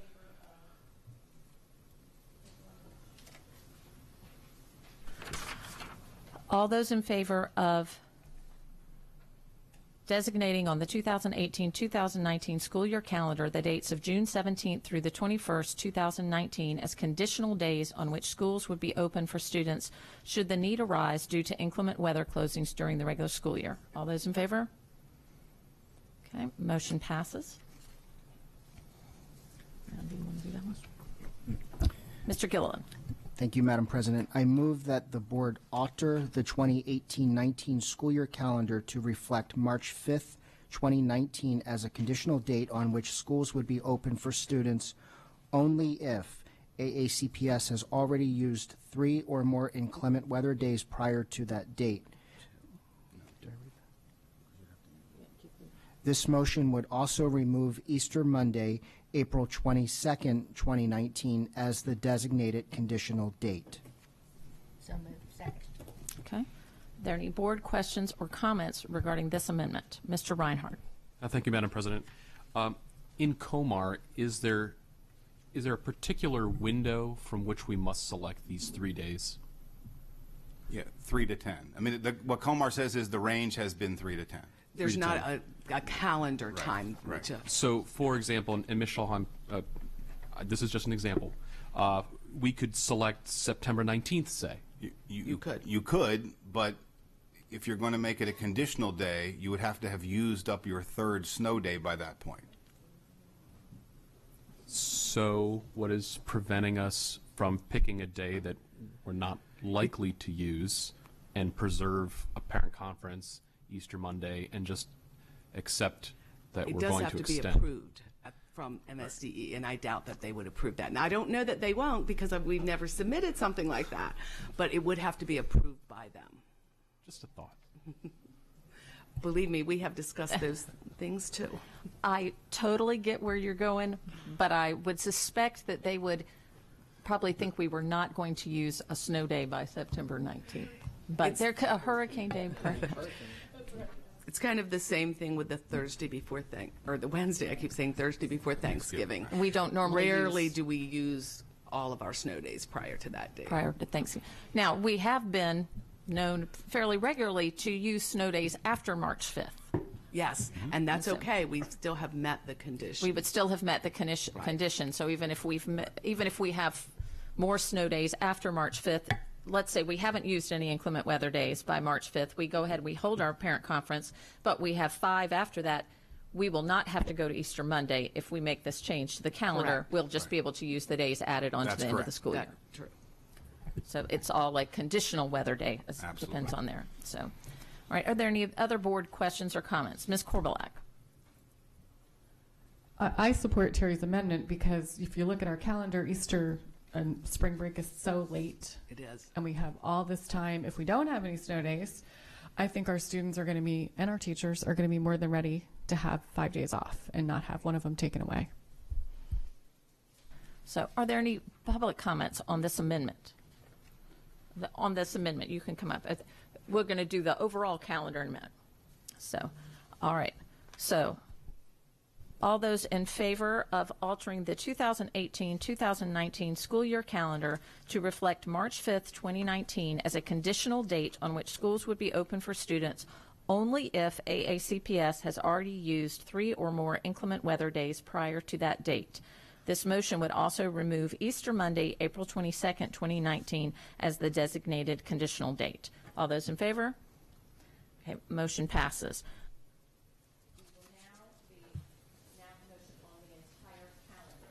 We will now have a vote on the entire calendar as amended. Are there any other board questions or comments about the calendar as we have currently amended it?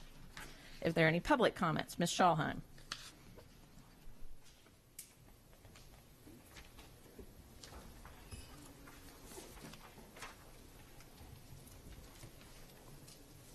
Hello. Good afternoon, board. Good to see you. I'm Dana Schalheim. You all know me. It appears that we've had a development, a negative one, since our last board meeting regarding HB 679, Senate Bill 729, that is now law. Although not released officially yet, at least not to my knowledge, at least it appears that MSDE and their primary counsel may interpret the new law so narrowly that it leaves us all back at square one. It seems as though they are intent as interpreting the law as follows. Schools must remain in their unsustainably tight box between Labor Day and June 15th with 3 snow days built in, and only in cases of an apocalyptic winter when those days are used up can schools use the extra 5 days the new law provides. For the benefit of the audience and anyone listening at home, maybe even members of MSDE, this was not the intent of HB 679, Senate Bill 729, nor its authors, co-sponsors, supporters, nor of those like myself who bled out for 7 months fighting for what's right, nor of the 2 local rabbis who submitted written testimony, Mabe, and all the others who submitted oral and written testimony I coordinated and collected from all over the state. The intent was to give up to 5 extra school days past June 15th without a waiver, period. No strings, no games, just flexibility this school district and many others need.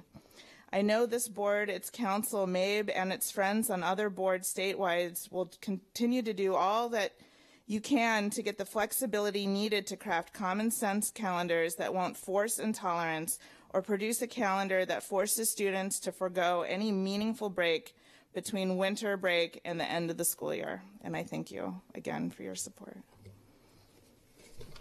And I do want to be clear that if a different reading comes out about this bill and we are told that there's a flexibility, the board can revisit and amend the calendar at that time. But it's not official. It hasn't. It's only in conversation, right? It hasn't been officially written. There is nothing official has come out, but it's but that is the word that we've received, and we must act on that. But we'll if there is a change in the reading, that we can revisit the calendar. I look forward to it. Thank you. Is there any other public comment? Sure. Oh, I'm sorry, Richard. Please. I'm Richard Benford, President of the Teachers Association of Anne Arundel County. I want to echo what I just heard. Every person I've talked to, this is not the interpretation that they went forward with in the General Assembly, but this is what we are stuck with.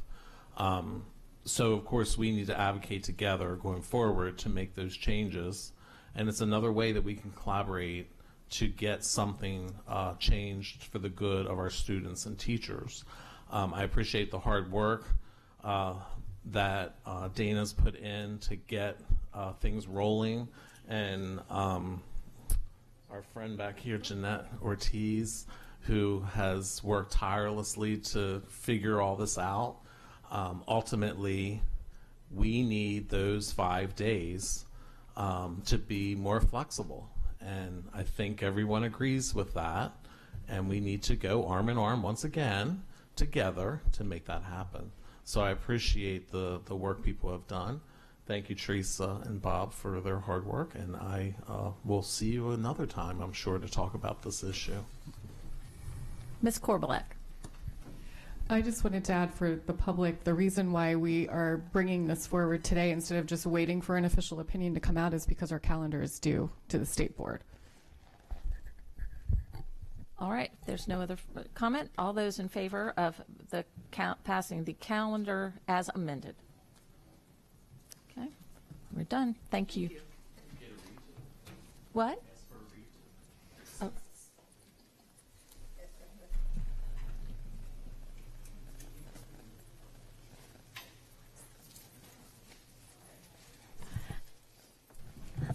Item 6.01 is a review item. The county executives recommended FY 2019 operating and capital budgets, and we do have a staff presentation.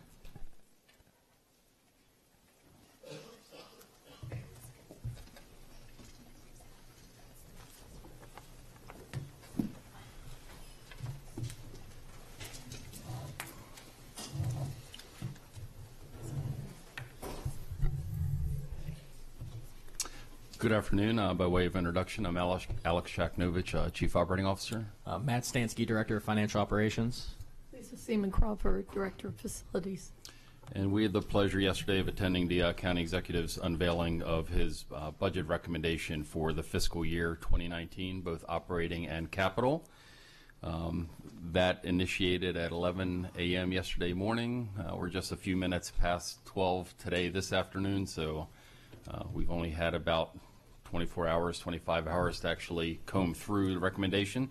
So what we're presenting today is, to the best of our ability, we believe an accurate portrayal of the budget as it exists within the documents that we've had the opportunity to review.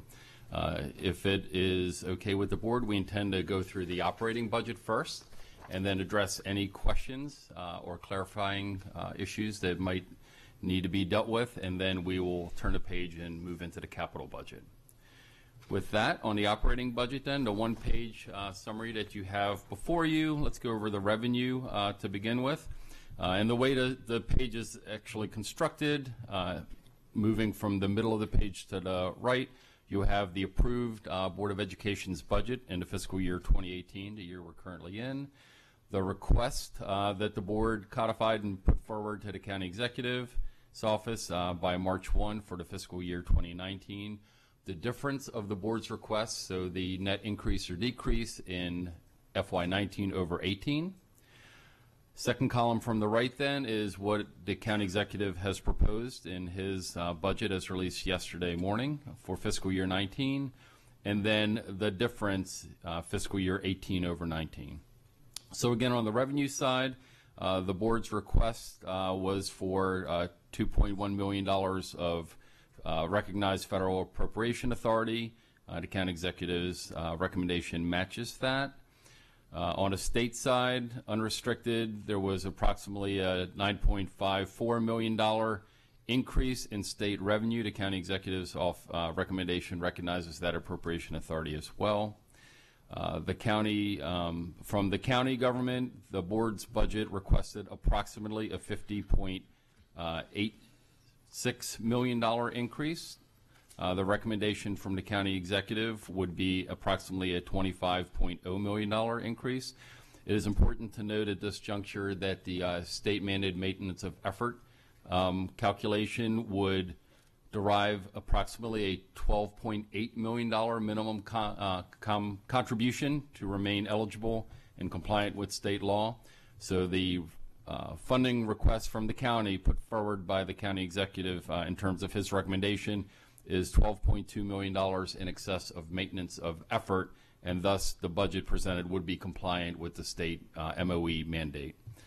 Finally, from the local governmental sources, the Board of Education requested a $690 million appropriation increase be recognized, and that was matched in the county executive's budget, as was the utilization of our fund balance that we did not request an increase in, and the county executive's budget concurs with that.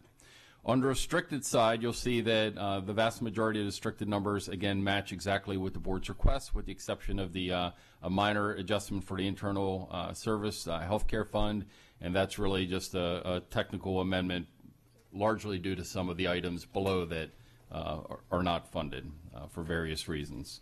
So let's go over to the expense side of it. On the expense side of it, the Board of Education asked for a $24.3 million increase in direct compensation with a complementary $2.95 million fixed charges increase. That would have been, as you recall, for a full step increase for those employees eligible and a 2% COLA increase for all employees. The county executive's recommendation, as put forward yesterday, has sufficient funding to provide for the equivalent of a step increase for those, a full step increase for those eligible to occur at the beginning of the fiscal year FY19, and then sufficient funding for a mid-year implementation, which would likely occur in and around the month of January of 2019. Naturally, that is all subject to negotiated agreements and finalization of the bargaining agreements. On the employer's share of health care, the Board of Education had asked for a $4 million permanent contribution. The resulting recommendation from the superintendent is $3 million. We are very comfortable for that, and in fact had that conversation with the county. As you know, we've been very aggressive in accumulating fund balance and going through other cost-saving strategies, et cetera, to shore up the health care fund.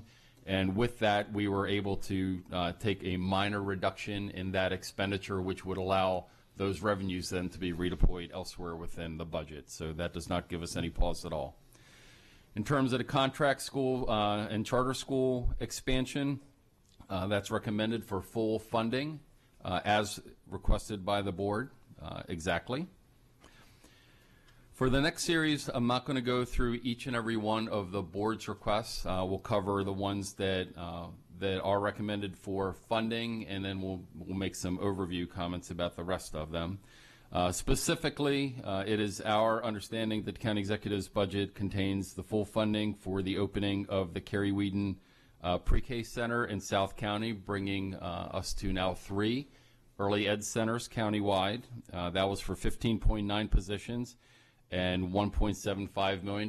So that is, in fact, a match with the board's request, as is the recommendation to allow the expansion of the EEE program into the Annapolis cluster, utilizing 12.5 FTEs at a cost of $1.25 million. Again, that is a match for the board's budget.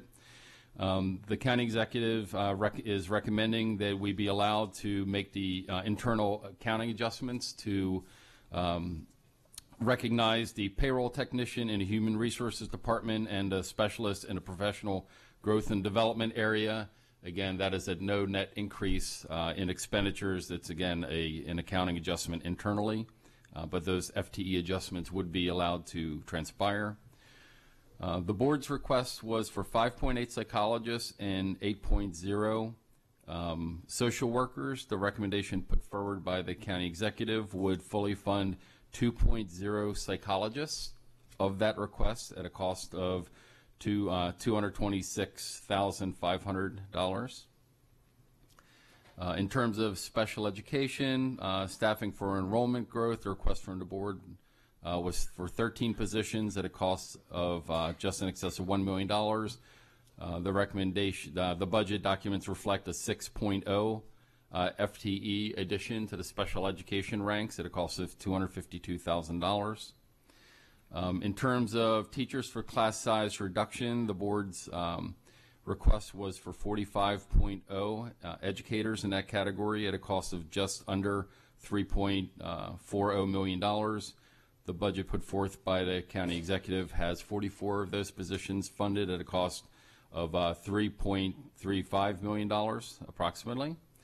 And finally, in the fiber ring expansion, the board's requested a $1 million increment for the last installment of the fiber ring build-out and expansion program, the multi-year program that you recall Mr. Lyons and others spoke to just recently, and that was, in fact, fully funded. So on the unrestricted side, the original request from the board was for 290.5 positions at a cost of $60.1 million. On the unrestricted side, the recommendations put forward by the county executive's office would have 81.4 of those FTEs authorized with revenue of $35.25 million to support those expenditures. On the restricted side, which is the restricted grants, internal service fund for healthcare, special revenue fund, and a county fund for the non-recurring healthcare costs, again, minus that technical adjustment in the one internal service fund, those were a match from what the board had requested. Therefore, when you get to the bottom line, all in, the board had requested a $55.2 million aggregate increase from all sources, which would have resulted in a 4.78% budget increase. The recommendation put forward from the county executive's office, again netting all sources, will have the revenue at just under $27 million, and specifically be $26,998,900, and that is a year-over-year 2.34% recommended increase. You note I've used recommended many times. That is, in fact, by law what it is. It's the county executive's recommended budget. By statute, the county council has until June 15th to take the county executive's recommendation, not just for the Board of Education, but for all of the other departments of county government and other component units of the county government, and formulate what will become the adopted budget for the county. And again, by charter, that's required to transpire no later than the 15th of June. Currently, that is slated to occur on the 14th of June, leaving 1 day to spare should deliberations go past that. Again, I on purpose skipped all of the other line items in the Board of Education's budget. We're certainly willing to discuss those, but those at present are not recommended for funding to the best of our ability to discern the documents that we've had the ability to review in the last 24 hours. With that, we will turn the floor over to you, Madam President, and your colleagues. Mr. Gilliland. Thank you, Madam President, and thank you again, as always, for this chart. I think for us and for the public at large, this makes for easy consumption of changes between the superintendent and the board to the county executive, county council, et cetera. So thank you for this, and certainly for the verbal overview and presentation today. I just had one question that was specific to, and it's just to understand the impact, the employer share of health care. I certainly understand how the fixed charges recalculate based on the 24.3 million to 18.85 million, and then that delta from 2.9 to 2.2 million or 2.3 million.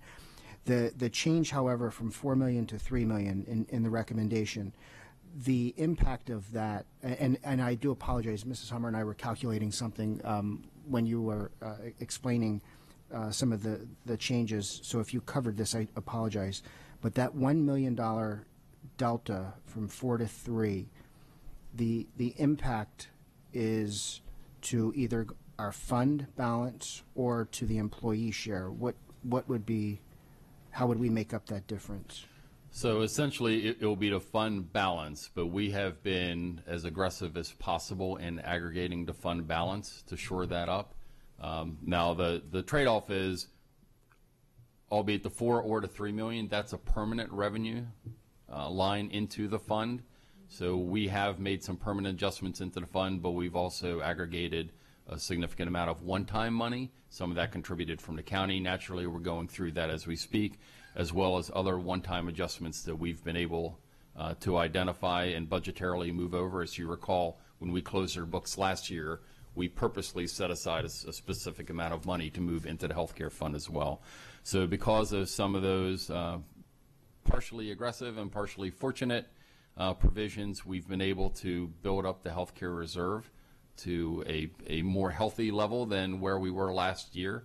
And as a result of that, we feel that we're on solid ground to ask for $1 million less in the current year, but that really doesn't go away. We need to make sure that the healthcare fund is solvent on a permanent basis.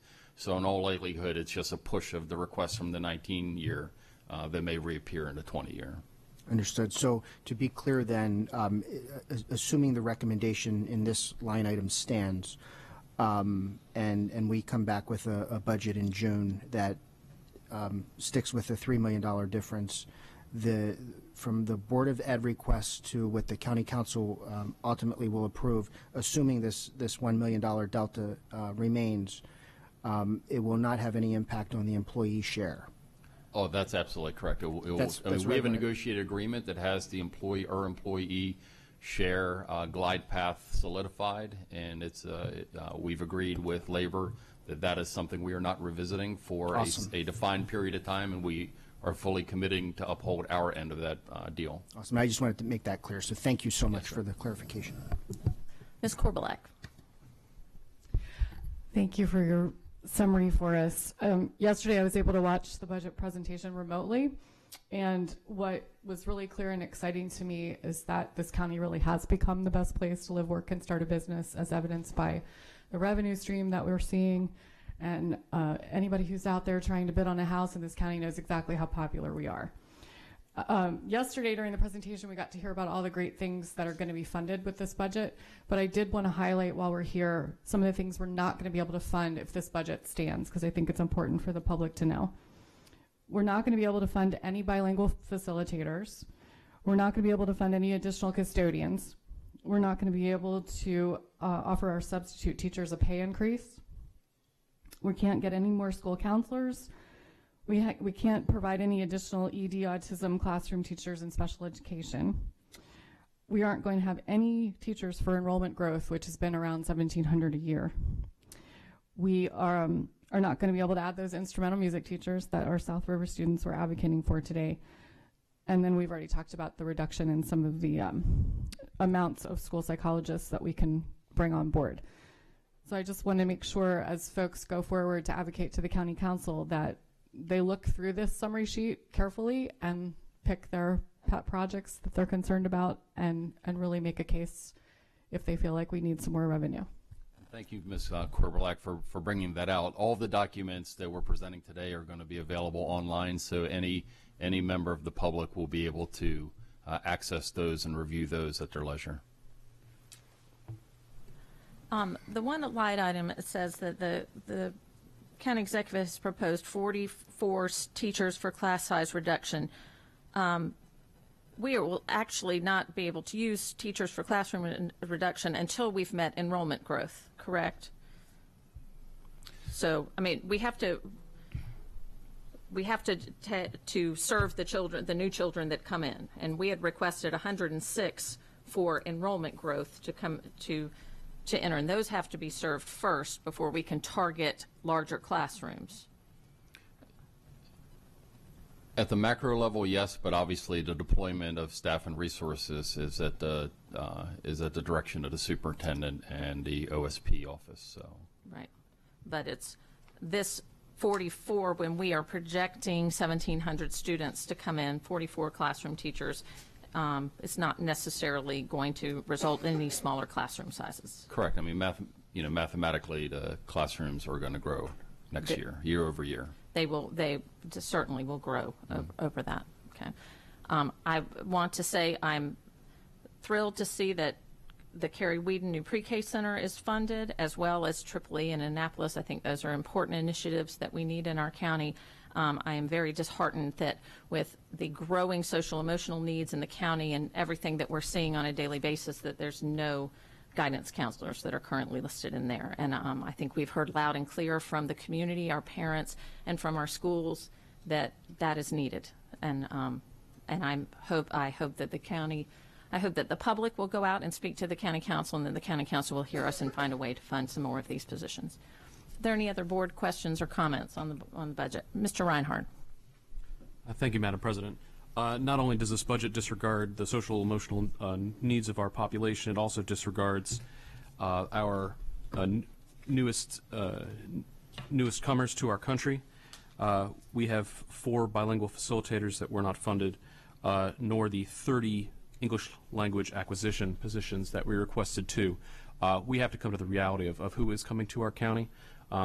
This is a great place to live and work for all members of society. and we have to recognize those newest members of our community. So I hope that the County Council, in their wisdom, will recognize those folks and give us the bilingual facilitators and the English language acquisition teachers that we desperately need. Are there any other board questions or comments? Is there any public comment? Okay. The County Council will be having public hearings on the budget on May 10th and at the Arundel Center, and May 14th at North County High School at 7 p.m. And members of the community are encouraged to come out and share your concerns and priorities with the County Council at those times. Thank you very much. And so now with we that, move on. Madam President, we'd like to move on to the Yes, capital budget. capital budget. And so, as with the operating budget, we've had a scant 24 hours to comb through the documents, and we believe that this is an accurate portrayal of the capital budget for the fiscal year 2019. The request from the Board of Education amounted to $216 million. This proposed approval expenditure would allow a appropriation authority budget of $157.7 million on the left-hand side. The way this chart is historically constructed is we call it the red, blue, and white chart. As you will notice, red to the left, the decoder says the project's not funded within the county executive's budget. Gladly and happily, there are no red bars on the chart, so there are no line items that were completely unfunded within the county executive's budget.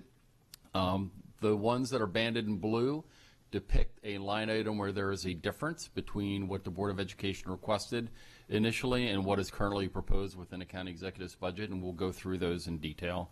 And then finally, the ones that are banded in a white shading are an exact match. So for example, in the open space classroom enclosure line item number 3, where the Board of Education asked for $8 million, that in fact is fully recommended for funding as is. So we will start from the top in terms of the differentials and go through them in a little bit of detail and provide some commentary. So for example, in the area of health and safety 19, the board's request is for $1 million. The recommendation is for $750,000. We do have, and you'll hear this more than one time, we do have some fund balance from prior years, as well as we have some prior projects that have come in with good pricing, which leaves us with prior year monies that we can redeploy to the current year. Because unlike the operating budget where the dollars extinguish at June 30th, capital dollars continue to live in perpetuity until the appropriation authority is removed. So again, we'll say this on a number of these lines, the reduction from $1 million to $750,000 does not provide us any pause. We will be able to discharge everything that we had initially intended on discharging in the FY19 year. In the security-related upgrades, you'll see a reduction of $1.5 million down to $1 million.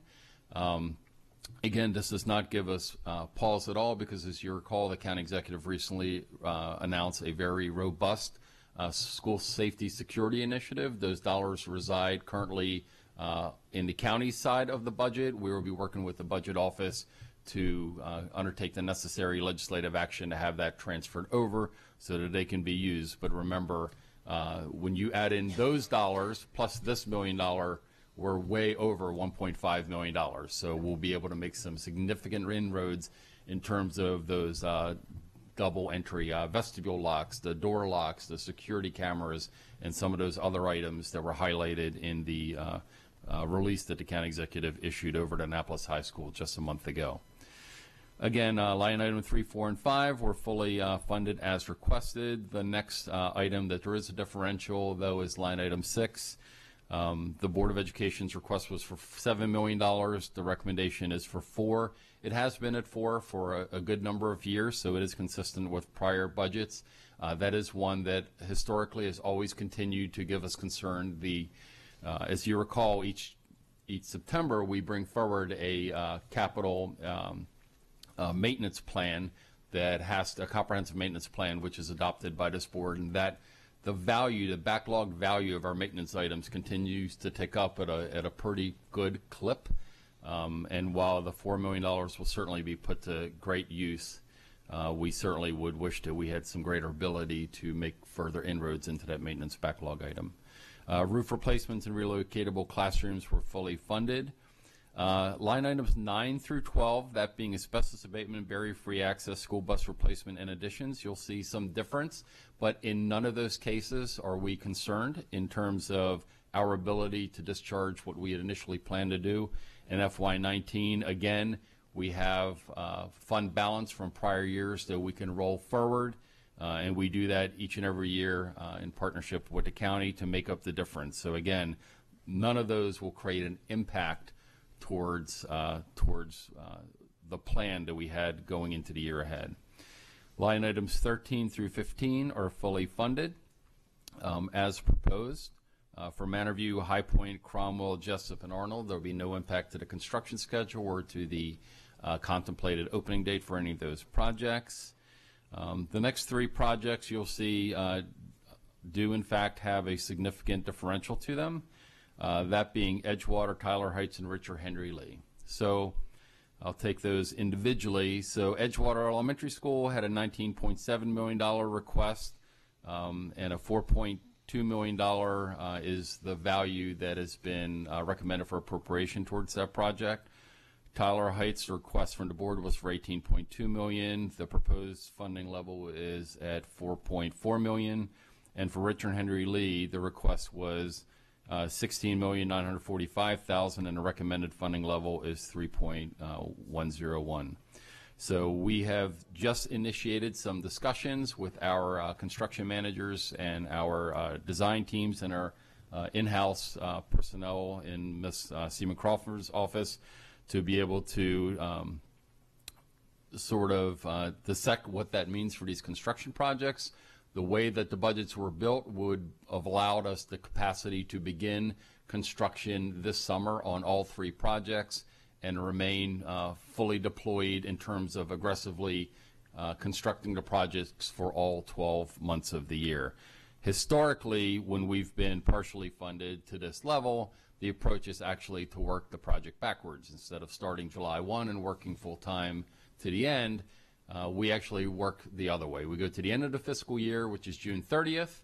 We identify how much money has been allocated towards the project, and then we say, okay, well, given that we only have $4.2 million or $3.1 million, et cetera, how many continuous production months or weeks or days of production do we have adequate funding for?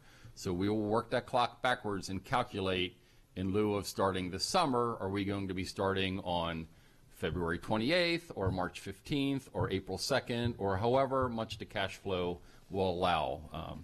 It is absolutely not sound construction practice by any way, shape, or form to start the project in July or August, work until October, November, shut the project down, leave it dormant for 8 or 9 months, and then pick the project up in July. That's simply not the way any construction activity occurs. So I simply wanted to paint a picture in your mind that instead of starting in the summer and working forward, we're now going to be working to hone in the starting backwards date to when we can break ground come spring. And again, we don't have those exact dates for you for 2 reasons. 1, we've not had the opportunity to do that detailed level of work. And 2, at this stage, this is a proposal, and the county council certainly might have the opportunity to add funding to these projects, which would alter those times. The other 2 things, the other thing to observe at the macro level, and again, this is very preliminary, but I'll put this out there for all 3 of those projects. Beginning this summer and following through in that aggressive construction schedule that the board's budget would have contemplated, would have had Edgewater Elementary School completing in December of 2020. It now preliminary appears that that project would complete in December of 2021. That would be the same for Tyler Heights. The completion date would shift from December 2020 to December 21. And Richard Henry Lee would shift from July of 2020 to July of 2021. And I said preliminary and macro because that is certainly that. We've not been able to dig in. That essentially is a shift. We will make every effort we possibly can to begin as soon as we can, and also to be as aggressive as we possibly can to try and improve upon those dates. TBD, though, more information to be forthcoming as we continue our analysis and as we continue to work with the County Council to see if the funding picture can improve on those. Moving forward to Crofton, line item 21, the board's request was for $54.8 million. That's been reduced to $47.4 million. We are completely comfortable with that number. In fact, we communicated that number to the county's budget office. We are not reducing the cost of the project, so we cash flow these projects. Again, we know to a fairly high degree of precision how much cash we need each and every month to keep these projects moving. And we did that analysis and conveyed that to the county. So the delta, the gap between the $54.8 million and the $47.4 million, you'll see later in this document, that isn't a reduction. That appropriation authority simply is being relocated. So it's a minor reduction in the FY19 year with a dollar-for-dollar commensurate increase in 2020. It doesn't delay the impact. It doesn't delay the project. It doesn't delay the progress of the work out in the field in any way, shape, or form. So that, again, gives us no pause. Line item 22, a $200,000 reduction in health room modifications. Again, we're comfortable with that. Shift. Line items 23 through 28 are fully funded as recommended by the Board of Education. Line item 29 is a line item that you'll see at this stage depicts a reduction of funding for athletic stadium improvements from about $2.25 million down to $1.3 million, but there is a significant amount of grant monies that have come about as a result of General Assembly actions. Those need to be fully codified, need to fully wash through the budget, and then that appropriation authority will be made available to us if we're the beneficiary of it, the designee as the recipient. In one case, it is the county government, and the revenue can either be, the appropriation authority can either be moved to the board or it can reside with the county government, and then we simply enter into an MOU with them to discharge that project. So while you see a reduction in funding, there is no impact in terms of our ability to deliver the projects that were contemplated. It's just we need a little bit of time for some of these funding mechanics to play out. Lastly, in driveway and parking lot improvements, you'll see a reduction from $750,000 to $500,000. Unlike some of my other comments, that is one, again, that continues to provide us with some concern, just like with maintenance backlog. Unfortunately, and especially now after not even that harsh of a winter, you see that many of our parking lots are not in the best shape possible, and they certainly could benefit from as much attention as we can provide them. So that funding reduction will in fact curtail our ability to undertake as many lot and driveway repaving activities or expansion activities as we had contemplated. And then finally, in conclusion, not within the Board of Education's budget, but through our very long-standing and beneficial partnership with the county and specifically the County Department of Public Works, they are fully funding the $250,000 continued expansion of the school sidewalk construction initiative. And as we speak today, even two of those projects are underway, that benefiting Pasadena Elementary School and Benfield Elementary School, and there are many others that are in the pipeline. So this is welcome news as we continue to build out the sidewalk and biking infrastructure here in the county going forward. If you turn the page, then, so this is strictly the FY19 budget. If you turn the page to the landscape-oriented document, we will not cover the reoccurring portion of the budget. The way you look at this is if the Board of Education's budget request, formal request, is in a black ink font.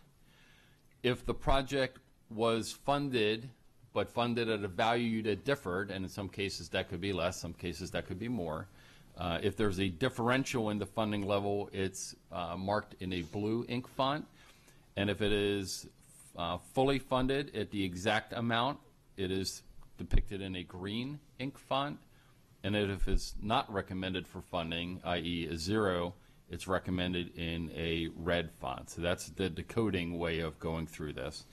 On the first page, you'll see our recurring projects. And again, you'll see some reductions in categories, some full funding categories. I've already gone through those in detail. Not of a significant amount of near-term concern, absent my comments on the maintenance backlog reduction and the drive and lots.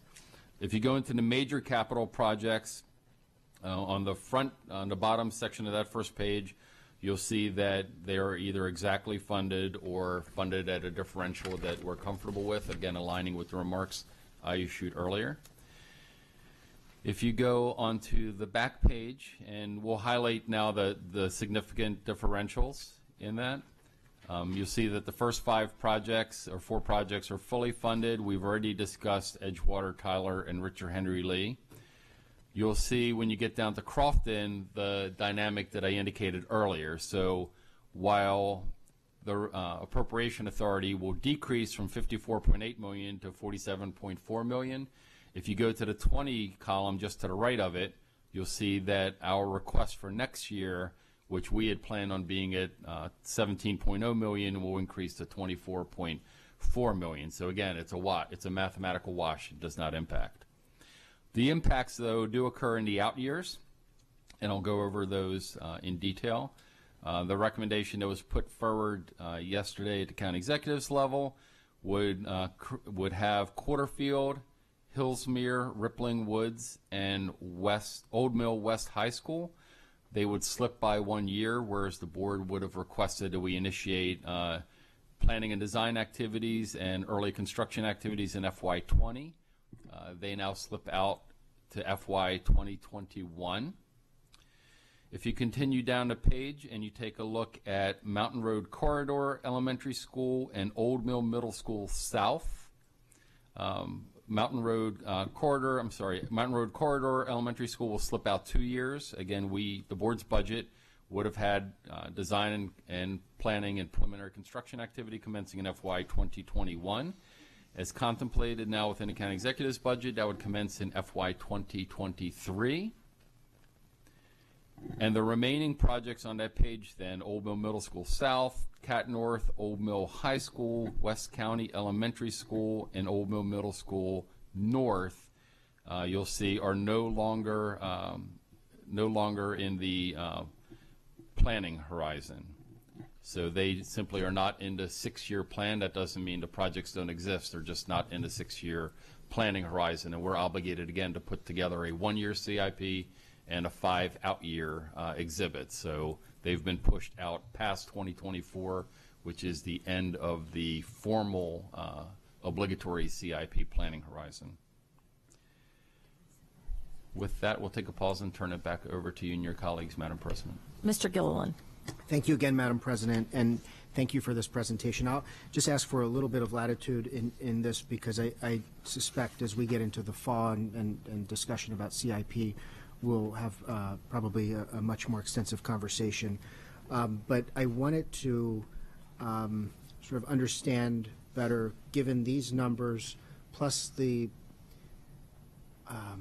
unknown impact, I guess we'll call it now, of the bill that passed the General Assembly that changes the Board of Public Works and the IAC component and so forth.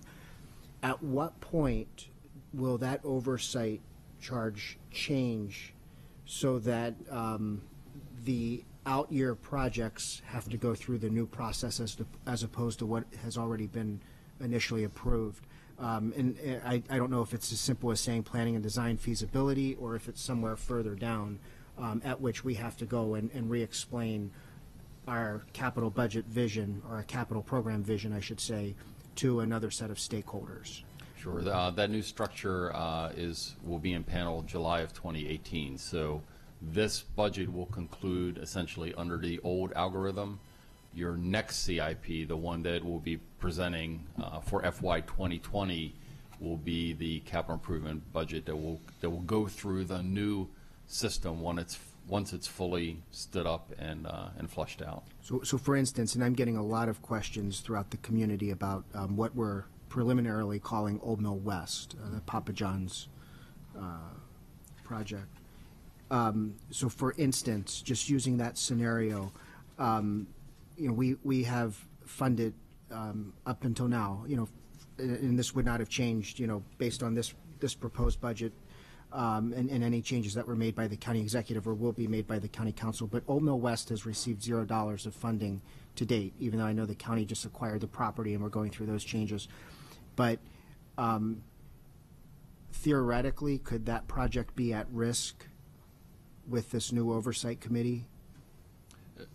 Again, it's simply too early to speculate on any of that, because we really don't fully know the construct of it. I mean, that the new panel even hasn't been stood up yet, so we don't even know who they are, what the rules of the road are, et cetera. So I will tell you though that having had the pleasure of serving on the NOC Commission, they put forward 36 recommendations, Mr. Vice President, and overwhelmingly the vast majority have in fact been codified and put into statute.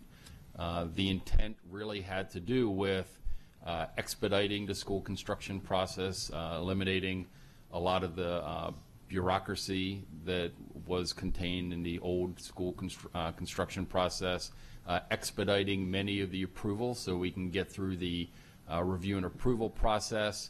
It greatly expanded, I call them the tools in the toolbox, the types of procurement, the type of volume aggregation on the purchasing side, partnerships, alternative financing, public-private partnerships, et cetera. So the vast majority of the things put into place were all very purposely designed to help LEAs, to help us be able to bring projects to market quicker, to lower the cost, to give us more flexibility.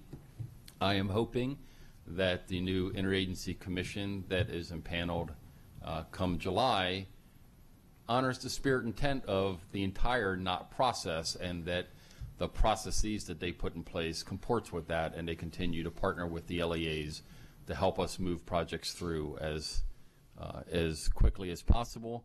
And secondly, I would certainly hope that we in Maryland, the ISA process started back in 1971. I wasn't there for the opening, but I've been here for most of the ISA process. And local control, local board prioritization, the local knowledge in terms of what your program delivery, what type of construction materials work best in your area, what type of programs you put in place. There's always been a great amount of deference historically through that time from 71 to present to the locals. The NOT Commission strongly echoed that they wanted it to continue to be a politicized, locally driven process.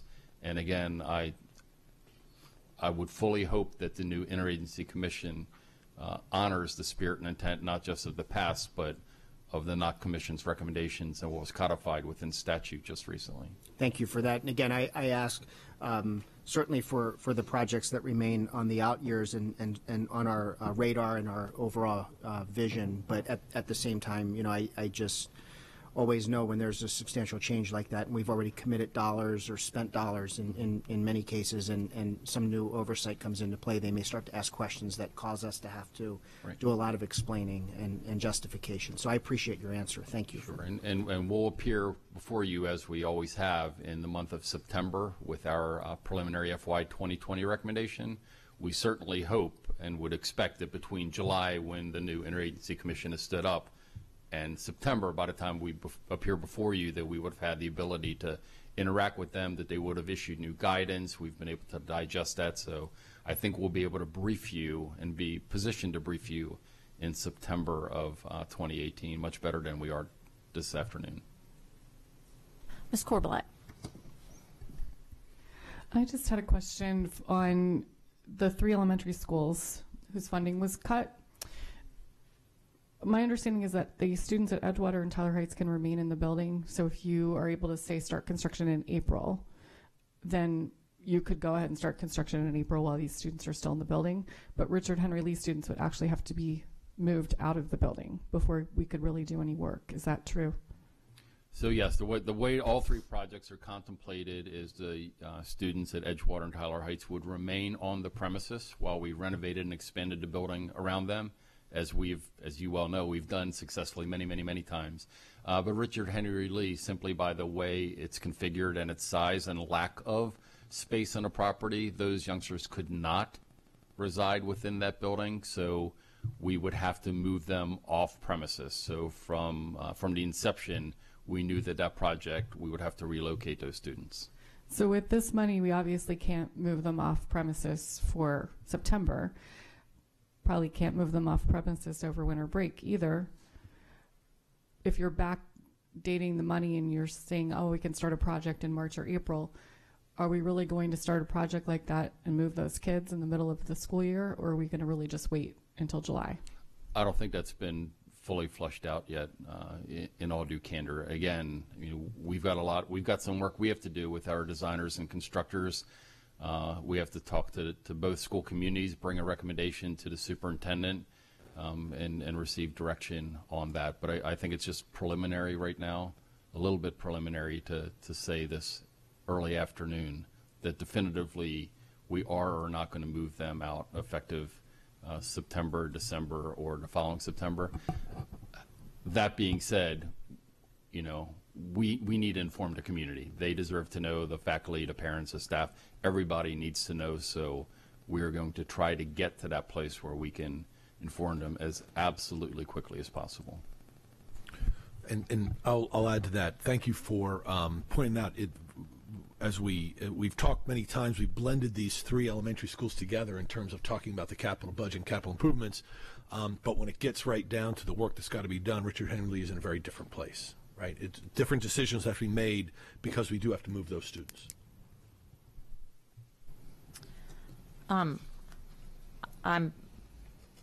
most concerned looking at the 6-year plan, how everything is being bumped a couple of years. And I know that can change as revenues, counting, and change stuff, but I would hope that everyone's in the community and would really speak out on these so that we can keep these on track. With the old mill complex that everyone is very excited about moving, some of these zeroed out, we're extending that project out by half a decade based on this. And so I hope that there will be a way in the outgoing years that we can include more so that we can keep these things on track for that 10-year plan that we all agreed and worked together on to create for our school construction. The MGT study that we, with the county council and the county executive and the school board, have all agreed is the master plan that we would follow, and we would try to complete those projects as close as we could within the decade.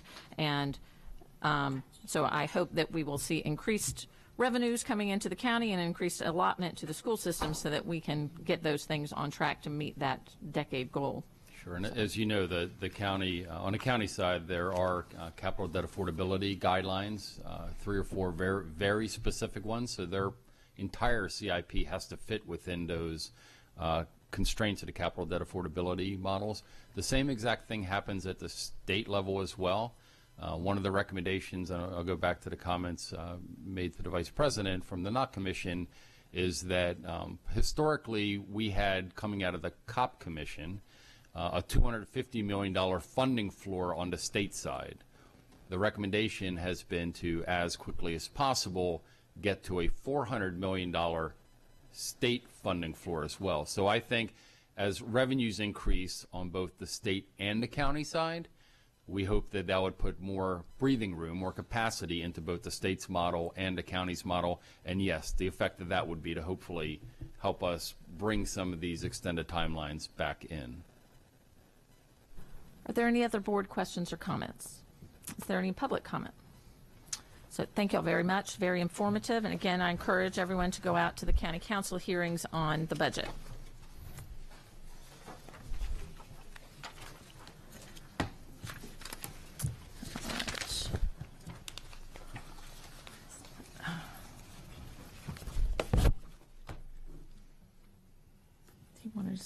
Okay.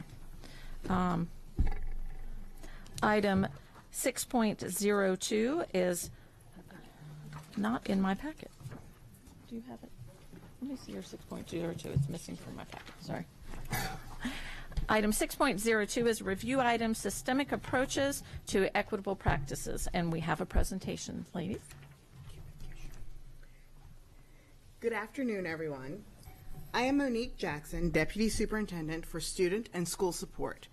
With me this afternoon is Dr. Maisha Gillens, Executive Director of the Office of Equity and Accelerated Student Achievement. Thank you for the opportunity to discuss some of the initiatives that we are undertaking to elevate all students, eliminate all gaps, and develop climates of acceptance and inclusion. I would like to start with some background. In 2005, the Anne Arundel County NAACP and community members filed a complaint with the Office for Civil Rights regarding achievement and discipline gaps. On September 7, 2005, AACPS and the Anne Arundel County NAACP entered into a memorandum of agreement, and that MOA focused on 3 areas: academic achievement, safe and orderly environments, and community collaboration.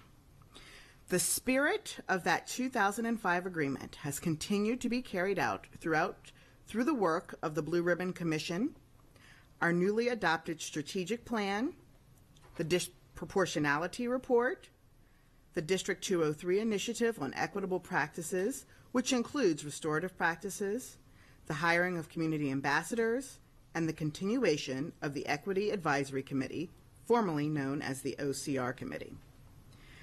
I would now like to turn the presentation over to Dr. Gillens to talk about some of the specifics. Hello. Our Blue Ribbon Commission on Equity and Achievement, made up of more than 20 individuals with vast experiences dealing with the many facets surrounding achievement, opportunity, and discipline gaps both inside and outside of our school system. The Commission examined issues related to achievement and discipline gaps and made recommendations for our school system to follow to narrow disparities that exist among student groups. The Blue Ribbon Commission made 8 critical recommendations regarding equity and achievement. These recommendations manifested themselves through initiatives such as the creation of advisories at the secondary level, the superintendent's teen advisory group, and the inclusion of social and emotional learning embedded into our curriculum. We continue to create and enhance partnerships with our faith-based community and expand mentoring programs through partnerships with community groups. We also have created a leadership development plan starting from teacher leaders to building the capacity of principals. Our newly adopted strategic plan focuses on relationships, rigor, and readiness. They are the cornerstones to academic achievement, safe and orderly environments, and community collaboration. The plan's driving values, all means all, ready, set, launch, and sound stewardship further supports a systemic approach to equity. School discipline also continues to be a priority. We continue to annually review the Code of Student Conduct and are providing professional development on proactive approaches to addressing behavioral concerns. More recently, the Maryland State Department of Education has notified local school districts of its expectation for schools to submit and implement a 3-year local action plan for reducing and eliminating disproportionate impacts of school discipline. The goal of the plan, which we will submit by January, is to reduce disproportionate impacts within 1 year and eliminate them within 3 years. Our work to address discipline issues through our behavioral positive intervention supports initiatives includes the implementation of a range of restorative practices in schools. Those efforts, which are being led by the Division of Alternative Education, focus proactively on building the social emotional capacity of students by helping them learn new behaviors rather than simply punishing past behaviors. It also allows individuals to understand and acknowledge the impact of their behaviors on the larger community. We have seen positive results through this work. and the board's budget request contains a request to help us expand this effort. Our District 203 initiatives set the expectation that every AACPS school in office embraces equitable practices and provides a positive, welcoming place for all students, families, and employees to learn and grow. I'd like to give you a brief explanation of just two of the tenets of District 203. Growth mindset emphasizes the use of perseverance, grit, the process of praise, goal setting, reflection, and the power of yet. The concept that you are not failing at a task, but that you just can do something, but just not yet. Knowing the stories emphasizes making connections and building relationships to promote understanding. AACPS have been working through the lens of District 203 for the past several years.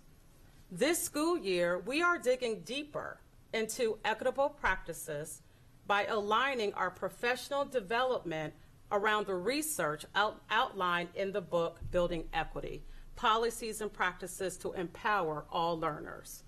This book offers the tools for having conversations about equity for all students.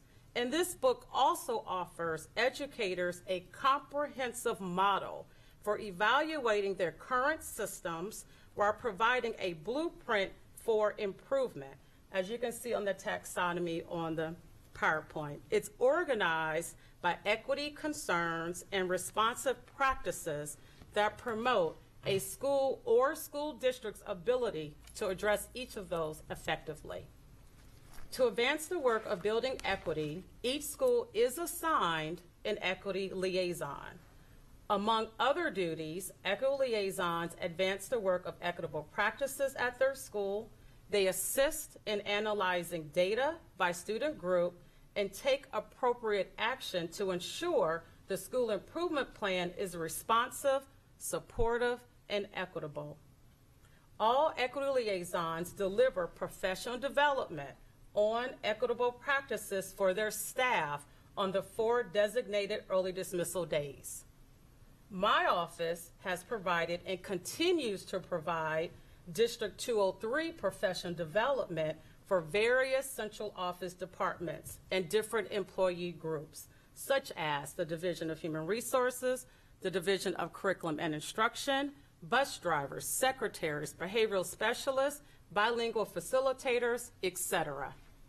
Professional development on building equity is delivered to principals each month, and schools receive an equity calendar each month that includes a wide range of resources that support equitable practices. The 4 early dismissal days the board has built into the calendar over the last several years are used exclusively to focus on eliminating the achievement gap, or ETAG. Across our schools, employees are working to recognize the importance of showing empathy and understanding of others' perspectives. Use awareness of diversity to generate ideas for supports, services, curriculum, and projects, and analyze the school environment for evidence that educating a diverse group of students is important to people who work at our schools. We begin each learning session by identifying our cultural bubble. A cultural bubble consists of those things we individually believe have the biggest impact on our lived experience. Participants use the diagram up at the top, it's called Dimensions of Identity, to really recognize what are those big things that influence our lived experience. And recognizing our cultural bubble is the first step to acknowledging our implicit bias. We engage in discussions of how our individual cultural bubble impacts how we interact with colleagues, students, and the community. This dialogue is crucial to the ongoing work of identifying implicit bias. Over the past 4 years, we have held the Unlocking Our Potential Conference for all administrators and teacher leaders. The purpose of the conference is to build capacity in the areas of leadership, curriculum instruction, community engagement, and equitable practices. We have been very fortunate to have leaders in the field of equity, such as the authors you see on the slide. These leaders have addressed our leaders in our school system to help build our capacity.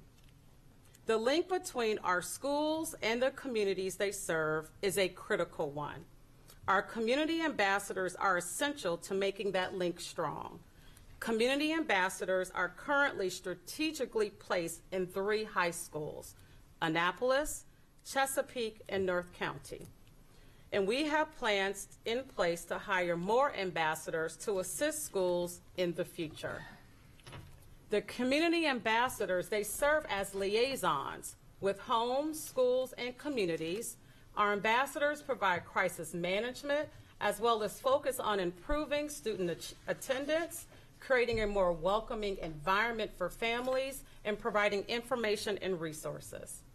As we have said many times, our equity work is a community effort. We continue to grow and foster partnerships with groups such as fraternities and sororities and the United Way of Central Maryland through a variety of programs that benefit our students both directly and indirectly. Mrs. Jackson mentioned earlier that our work in the spirit of the OCR agreement continues through the Equity Advisory Committee. This committee of school system and community representatives, which I am honored to co-chair with Mikio Manuel, routinely looks at a variety of data and puts actions in place to address a wide range of issues, from mental health to the impact of poverty and beyond.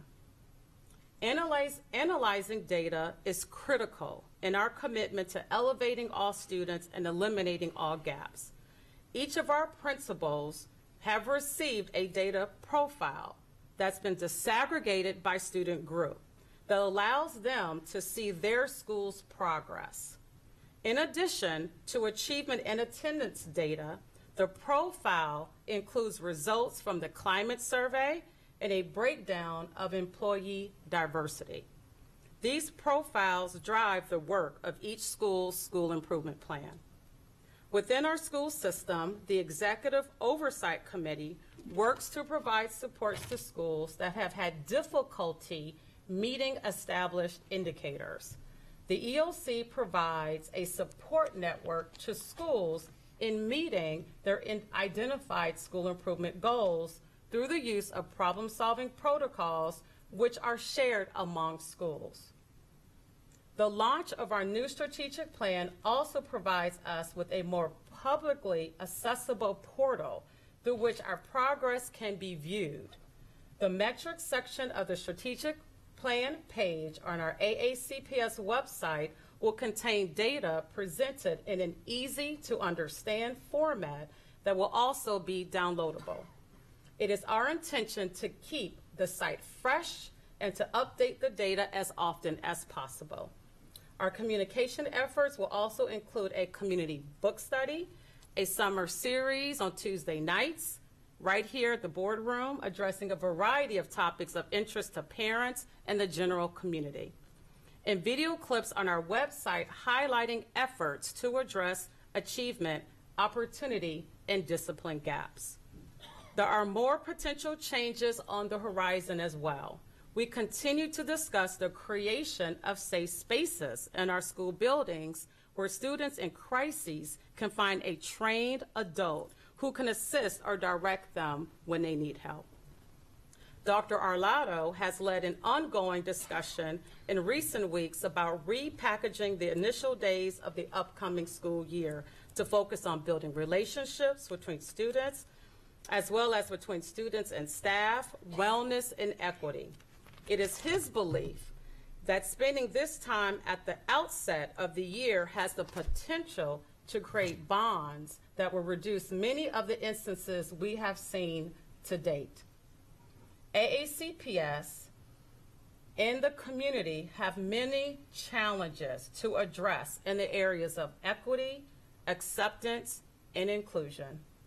are charged to attack those challenges can be summed up, I believe, in 3 words: brave, bold, and skilled. We must be brave enough to see and understand each individual's lived experience. We must be bold enough to want to do something about what we see and understand, especially when to do so is not so popular. And we must be skilled enough to take appropriate action. In conclusion, please take a look at this graphic. I'll give you a moment.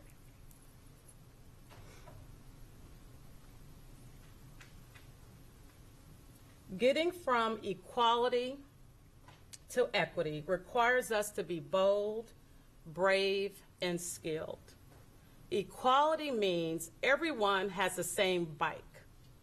Equity requires that the bike is appropriate for each rider, and it allows that rider to really maximize their riding experience. So our quest, in short, is to help every single student to get that right bike or the best teaching and learning to be successful in Anne Arundel County Public Schools. With that, we'll be happy to take any questions you have. Mr. Butcher. Thank you. I really appreciated that presentation. It's no secret there's been a lot of issues, or there's a perception in several of the schools that there's some issues with race, things of that nature. I like what was packaged, but I'm curious on a couple of specific things. There's one thing, there's perception, some of the things that I've heard and people have talked about, that the discipline is disproportionate, specifically focusing on some of the black students that get in trouble. What type of data do we have, without talking about any specific cases, that could highlight if that perception is actually accurate in terms of students that are being referred to the state's attorney's office for prosecution, things of that nature? Do we have any data that can highlight whether there is a disparity or not? Good afternoon, sir. We do have data, and we constantly look at that at a district level as well as a school at an individual school level. We work through, as is in the opening of our student code of conduct, we work through cases of discipline. Some of them are, for example, altercations that are code of conduct driven, that we reference frequently as hard offenses, that are immediate consequences for a particular action. Some of the other consequences, we continue to work through some of the things that we've talked about, such as advisory, to help our students be able to negotiate relationships better.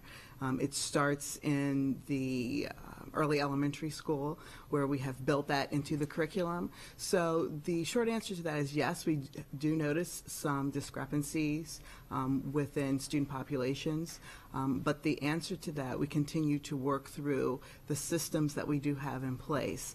It's not perfect, but we continue to work through the systems such as curriculum, advisories, mentoring programs to help reduce those disparities. So when we see a situation like where there is a discrepancy, maybe there's a school or an area where we're seeing a higher increase, what are the specific steps that the administration is doing to work with the principals in that school or the SROs, whoever's involved in those actual incidents, to make sure that they're having the right training? Right, and it goes back to the individual story. There's not a one-size-fits-all answer to that question, sir, because each individual child's story is a little bit different. Sometimes students' recidivism comes into play, and it's constant. Maybe it's a referral to outside agencies. Maybe the family needs some assistance in order to help bridge the gap between behaviors that they're also seeing at home, as well as some of those things that we're seeing at school. So we do have many offices within the school system that work towards that end to assist a particular school when a child, but again, it goes down to the individual child. There are structures in place such as leadership team meetings where where teams of educators go through data about that particular child. Sometimes it's as simple as a change in schedule, for example, that they're having difficulty with negotiating a particular set of colleagues in a classroom, and sometimes something as simple as a change of schedule could assist the child. All right, I just have a couple more questions. Yes. Specifically, what I'm trying to find out, I know, for instance, we just talked in our closed session about our board retreat, and that the board will be getting some implicit bias training. Can we talk specifically about administrators, students? Is implicit bias training going to become part of the curriculum for everyone involved with Anne Arundel County Public Schools, and how is that going to be rolled out? So, and I'll let Dr. Gillens continue with that. For example, I mentioned advisory programs. Our 6th grade advisory program does include those things. So, for example, in 6th grade advisory, we have understanding differences and exploring prejudices, fairness, cultural awareness, and unintentional bias. Then in 7th grade, beyond tolerance, cliques in schools, understanding bias, and several other activities on understanding bias. And then in 8th grade, we continue with exploring stereotypes, responding to differences, and understanding differences. That answers the student piece. Then with the faculty piece, as we mentioned earlier, our principals as well as our equity liaisons are trained each month, or equity liaisons, it may be a little bit less than that, we've been using the Building Equity book, for example, on modules that will assist staff in exactly what you're talking about, that implicit bias. What about the SROs or any of the security that are involved in actually having the interaction when incidents break out in the schools? Because the SROs are not our school system employees, they're not required to attend. Sometimes they are part of, for example, they are there during the school day, and as they're walking through the hallways and in classrooms, they are absolutely available to go into classrooms and things like that to see some of the training that we give our students. But because they are not school system employees, they are not required to attend. I have a ton of questions, but the final one that I'm going to have. Let me, just because you talked about SROs, as I think most people are aware, there was some legislation signed by the governor regarding school safety and security. And one of those mandates was that training for SROs, because it's done jurisdiction by jurisdiction, right? Our SROs are provided by our police department, where in St. Mary's County they're provided by the sheriff's office. And so one of the mandates that this new legislation has put forward is that SRO training will be standardized across the state. So several of us were able to participate, invite and participate in a statewide Safety and Security Council conference. Mrs. Hummer was there as well. And that was part of the discussion. So just to let you know, I think our SROs are very well trained. They're certainly invited to all of our professional development in the schools they're part of each and every day, but we only have 15 of them. Those numbers will be increasing over the next 2 years. As you know, the commitment from our county executive is to ensure that we have one in all of our high schools, and he's over the next 2 years committed to providing funds to increase the number of SROs to one in each middle school. But going back to your original question, while we invite them to our professional development, I think it is a positive move that all SROs will be following a standard protocol in terms of training. Okay. And I just want to add something. So as we were talking about that, I know all of us who attended that summit that day, we have received a questionnaire to give input on the SRO curriculum and what should be included, and that is certainly training on implicit bias and different things. I have no doubt that we would not be the only school system that would be making suggestions toward that be considered included in the statewide curriculum. So that is something that we can do and push for on the state level as well. My final question is, again, I talked about the perception. That's what we've heard. I've been at events with both of you in terms of the perception that's out there. In terms of our community outreach and getting the message out, specifically about what we're doing as it relates to diversity and inclusion. I saw about the partnerships. What other steps are we taking to make sure, whether it's the churches, whether it's some of the other organizations that are out there, are actually aware of this? I think the website is one of our best resources, but apparently we don't have a lot of folks that are still going there and checking as much as we would like. Diversity and inclusion, one of my favorite sayings, I can't even remember who said it, but diversity and inclusion is often about not just being asked to come to the party, but being asked to dance. And so it seems like there's some type of breakdown where we're not getting that message out about all the things that we're doing. So is there any other thoughts in terms of steps and action items that we're going to be doing the work to talk about some of these different programs? So as we mentioned earlier, we are going to continue to utilize our web-based system to at least make sure that that information is transparent and it's out there for anyone who does visit the website to be able to access. The second thing that we're very excited about is the Tuesday Summer Series that we will invite the community members, parents, and the makeup of that session will be a short presentation on various items. Now, we haven't set the schedule because we're continuing to get stakeholder feedback, but one of those subject matters would be, for example, negotiating or navigating the student code of conduct and helping parents, an open forum, having parents ask specific questions in relationship to the student code of conduct. And then finally, we have not picked the book that we will be utilizing, but what we have found in our experience as principals is that frequently when a community comes together for a purpose, such as a book study, it helps open the dialogue, and that's really what we want to do. And so that's the third thing that we're really excited about is the book study, the community book study, choosing the appropriate book, perhaps having guest speakers, and then access for the whole county. We believe that those things will start to make a difference. Will it absolutely answer the questions? Probably not, but we believe that it will start to make a difference. Can I add to that as well? Yes. Mm-hmm. So I've also been on, I call a listening and kind of sharing tour, where I have met with several lead community members to talk about the work.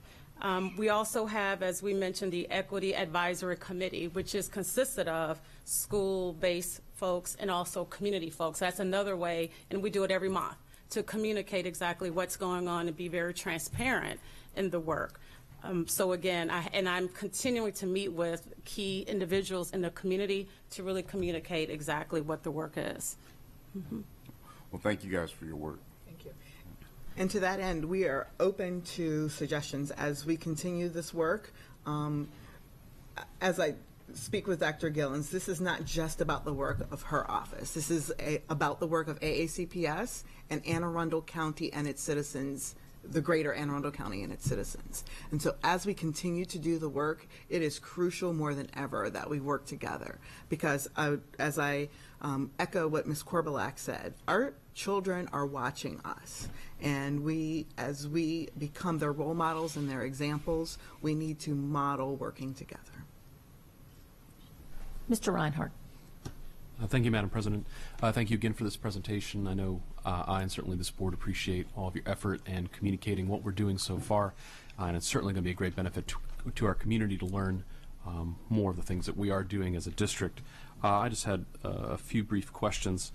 I heard you mention that we're doing advisories throughout middle school for diversity and inclusion. How do we measure the efficacy of the Equity Advisory Program? So we are continuing to work through our middle school work group to develop that.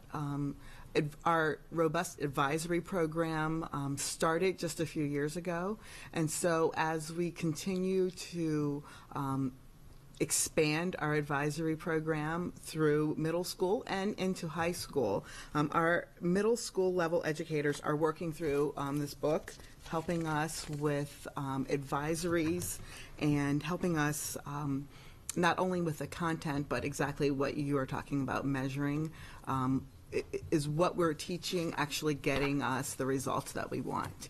And it's hard because, you know, there's standardized tests for a lot of things, but not for how you think and feel and speak. And so we're continuing to look at other districts as we network. Dr. Gillens just joined a network of Maryland, D.C., and Northern Virginia to help get some of those metrics. We don't have specific metrics in place right now, but what we are noticing is that, for example, in our elementary schools, what we're teaching our students during the day, they're taking outside of the school. For example, at the playground, where they are beginning to use restorative circles on their own. And so that's exactly what we want to happen. And so it's hard to capture the narrative, but we're continuing to work through that. But I can speak to that as well, as far as having been the director of school performance. The last 2 years, we did establish, the middle school group did establish a walkthrough tool. Because it's not only that we've created a curriculum, but is it being delivered to fidelity? So there is a walk-through tool that was created last year as far as impact on student performance. I hear you, there's work to be done.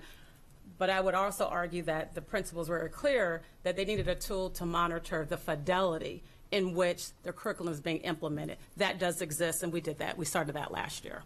That's great. Yeah, there's always curriculum is written and curriculum is delivered. A whole I can different attest story. to that. So thank you very much. And you did touch on some of the work we're doing in elementary schools. Certainly global studies through the EEE program, but I'm happy to hear that through all of our elementary schools and through our universal curriculum that we're able to address topics of diversity and inclusion. Lastly, is there any work being done? We heard at the last meeting, the meeting before, about some of these new 9-week classes. Is there any work being done about developing a 9-week either global studies or cultural proficiency course for high school students? We do have Arundel High School is piloting a 9th grade course. We don't have, because this was the initial year, we don't have our data, but we are continuing to work with Arundel High School to look at what that looks like and sounds like perhaps in other areas of the county. So more to come on that. But in reference to curriculum, you know, as a former student in Anne Arundel County Public Schools, I have been delighted to see the expansion, especially of language arts curriculum, to include works from Sharon Flake, for example, The Skin I'm In, and several other items within the language arts curriculum that afford students the opportunity to see themselves in the literature that they read. And I think that's really important, and I think it's a major kudos to our Division of Curriculum Instruction. Yes, absolutely. Self-affirmation of their culture, that cultural affirmation from day one in the classroom for all of our students is incredibly important. And I hope to see that we start creating more robust classroom libraries with diverse authors for all of our students to have easy access to, not just on Media Day. So thank you very much for your work, and then for your presentation several weeks ago regarding your work in recruiting as well. Thank you. All right. Mr. Butcher, I want you to know, Ms. Ortiz just texted me and said that the legislation for the new SROs, the School Safety Act, it is required in the law that implicit bias training be included in their curriculum. So it's already in there. We can reinforce it, but it's already is required by law. I would have said that. You as didn't well. get that text? I guess the point that I would add is that I think that the school system is doing a lot, but we've got to get the word out there a little bit more. Yes, sir. We have to be people to the punch that are trying to say that we're sitting on our hands. So, we agree. Ms. Korbelak. Thank you for all the update. I love the community book study idea, your resident English teacher. But I'm talking, my question is more about the student side. It's really hard for students to build relationships with people outside their cultural bubble if their school is a bubble. What can we do to create those opportunities to build those relationships across schools if their school is a little bit of a demographic bubble? Thank you very much for asking that question. It's great to have our superintendent's teen advisory for so many reasons, and one of those reasons is just what you mentioned. It actually has come up several times, and they are working with Ms. Pellegrin to come up with ways to help extend their knowledge of other areas. One student mentioned, she said, I had no idea where your school was even located. And so we're working through our students because we would like for that to be a student-led effort. And so we're working through our students to begin figuring out ways to, at the very least, share the wonderful ideas and experiences that they've had. For example, Meade held a summit there that many students attended throughout the county, and it was very successful. And so to continue to have different schools host the summit, we also have bounced around the idea of teen advisory being held at different schools throughout the county so that our students get an idea that our county is so rich, it's so diverse, and it's a wonderful place not only to raise your family, but to learn. And so I would like to also respond to that. That's okay. And that's also been a challenge even for my office to have those conversations in which schools appear on the surface level to be in the same cultural bubble, right? But we're so complex individually. So we have definitely had conversations because there's some schools that, I shouldn't say schools, there are some communities that may feel like this work is not for, we don't need this. But again, we're so complex. If you look at the dimensions of identity, it isn't just race. It's beyond, it's more than that. We're more complex than that. So really having that conversation about how we are different, and it's a beautiful thing to be different, even within that school that may appear homogeneous. Mm-hmm. The only other thing I wanted to suggest when we're picking the nights for the Tuesday evening of the month, I know the Caucus of African American Leaders often meets on Tuesday evenings. I don't know if they meet throughout the summer, but they seem to pick the same evening, or we've picked the same evening as our equity advisory meetings, so they're not able to come to both. So I would love to see those groups together. Thanks. Are there any other board questions or comments? I want to thank you as well. I think that gives us a very comprehensive picture of the many different initiatives that are going on every day. So now, and I just want to thank you for all of your work, your dedication, your caring and love for the kids and the staff and growing, and the fact that you are, the two of you are bold, brave, and incredibly skilled. So thank you. So now we'll have any public comment. I do have one card. Kevin Vasquez.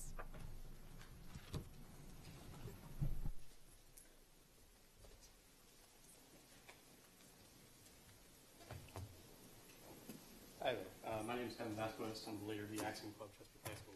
And I didn't know what this agenda item was actually going to consist of until I saw the presentation, so forgive me if I misspeak. I don't have any notes. The point I wanted to make about that whole presentation is if you actually want to fix this equity problem that you're talking about, if you want a real solution, you won't just form these committees. You won't form separate groups of committees among the students. You will ask all the students. You will take this notepad right here and sit in front of the entire student body and ask them, what can we do to fix equity in schools? Ask your students. They're a huge resource. They're very helpful. A lot of them have good ideas. That's all I have to say. All right. Is there any other public comments? And I also want to share this this video and presentation will be put online as a separate video broken out, so you don't have to watch the whole 5-hour board meeting, and you can see this portion of it, and parents will be notified through Parent Connect that it is available for them to watch, so that all of our parents can see all the many rich and innovative things that we are trying to do as we continue to celebrate our kids and close the equity gaps. So thank y'all again for that. And item 6.03 is a review item, awarding of contracts. Do I have any board questions or comments on this item? Okay. Oh, Ms. Nally. I did not earlier, as when Mr. Gilliland was speaking about Mr. Bebo, I failed to also recognize a very long time good friend who is retiring, Karen Bailey, from Piney Orchard, an exceptional school leader. She will be greatly missed. I knew Karen as a little girl because I was trained by her mother. Mary Ellen Street was my principal when I started early in this county, and Mrs. Street was the reason I continued and became a school administrator and taught with her, and watched her little girl grow up to be such a successful administrator and wonderful as her mom. So our system will really miss Karen. Thanks. So that is the end of our meeting. The next general board meeting will be held Wednesday, May 16th at 7 p.m. The next policy meeting is next Wednesday, May 9th at 1 p.m. The next budget committee meeting is Wednesday, May 16th at 5 p.m. Mr. Gilliland. Thank you, Madam President. I move that the board go into closed session to conduct collective bargaining negotiations or consider matters that relate to the negotiations. So moved. All those in favor? Meeting is adjourned. Thank you very much.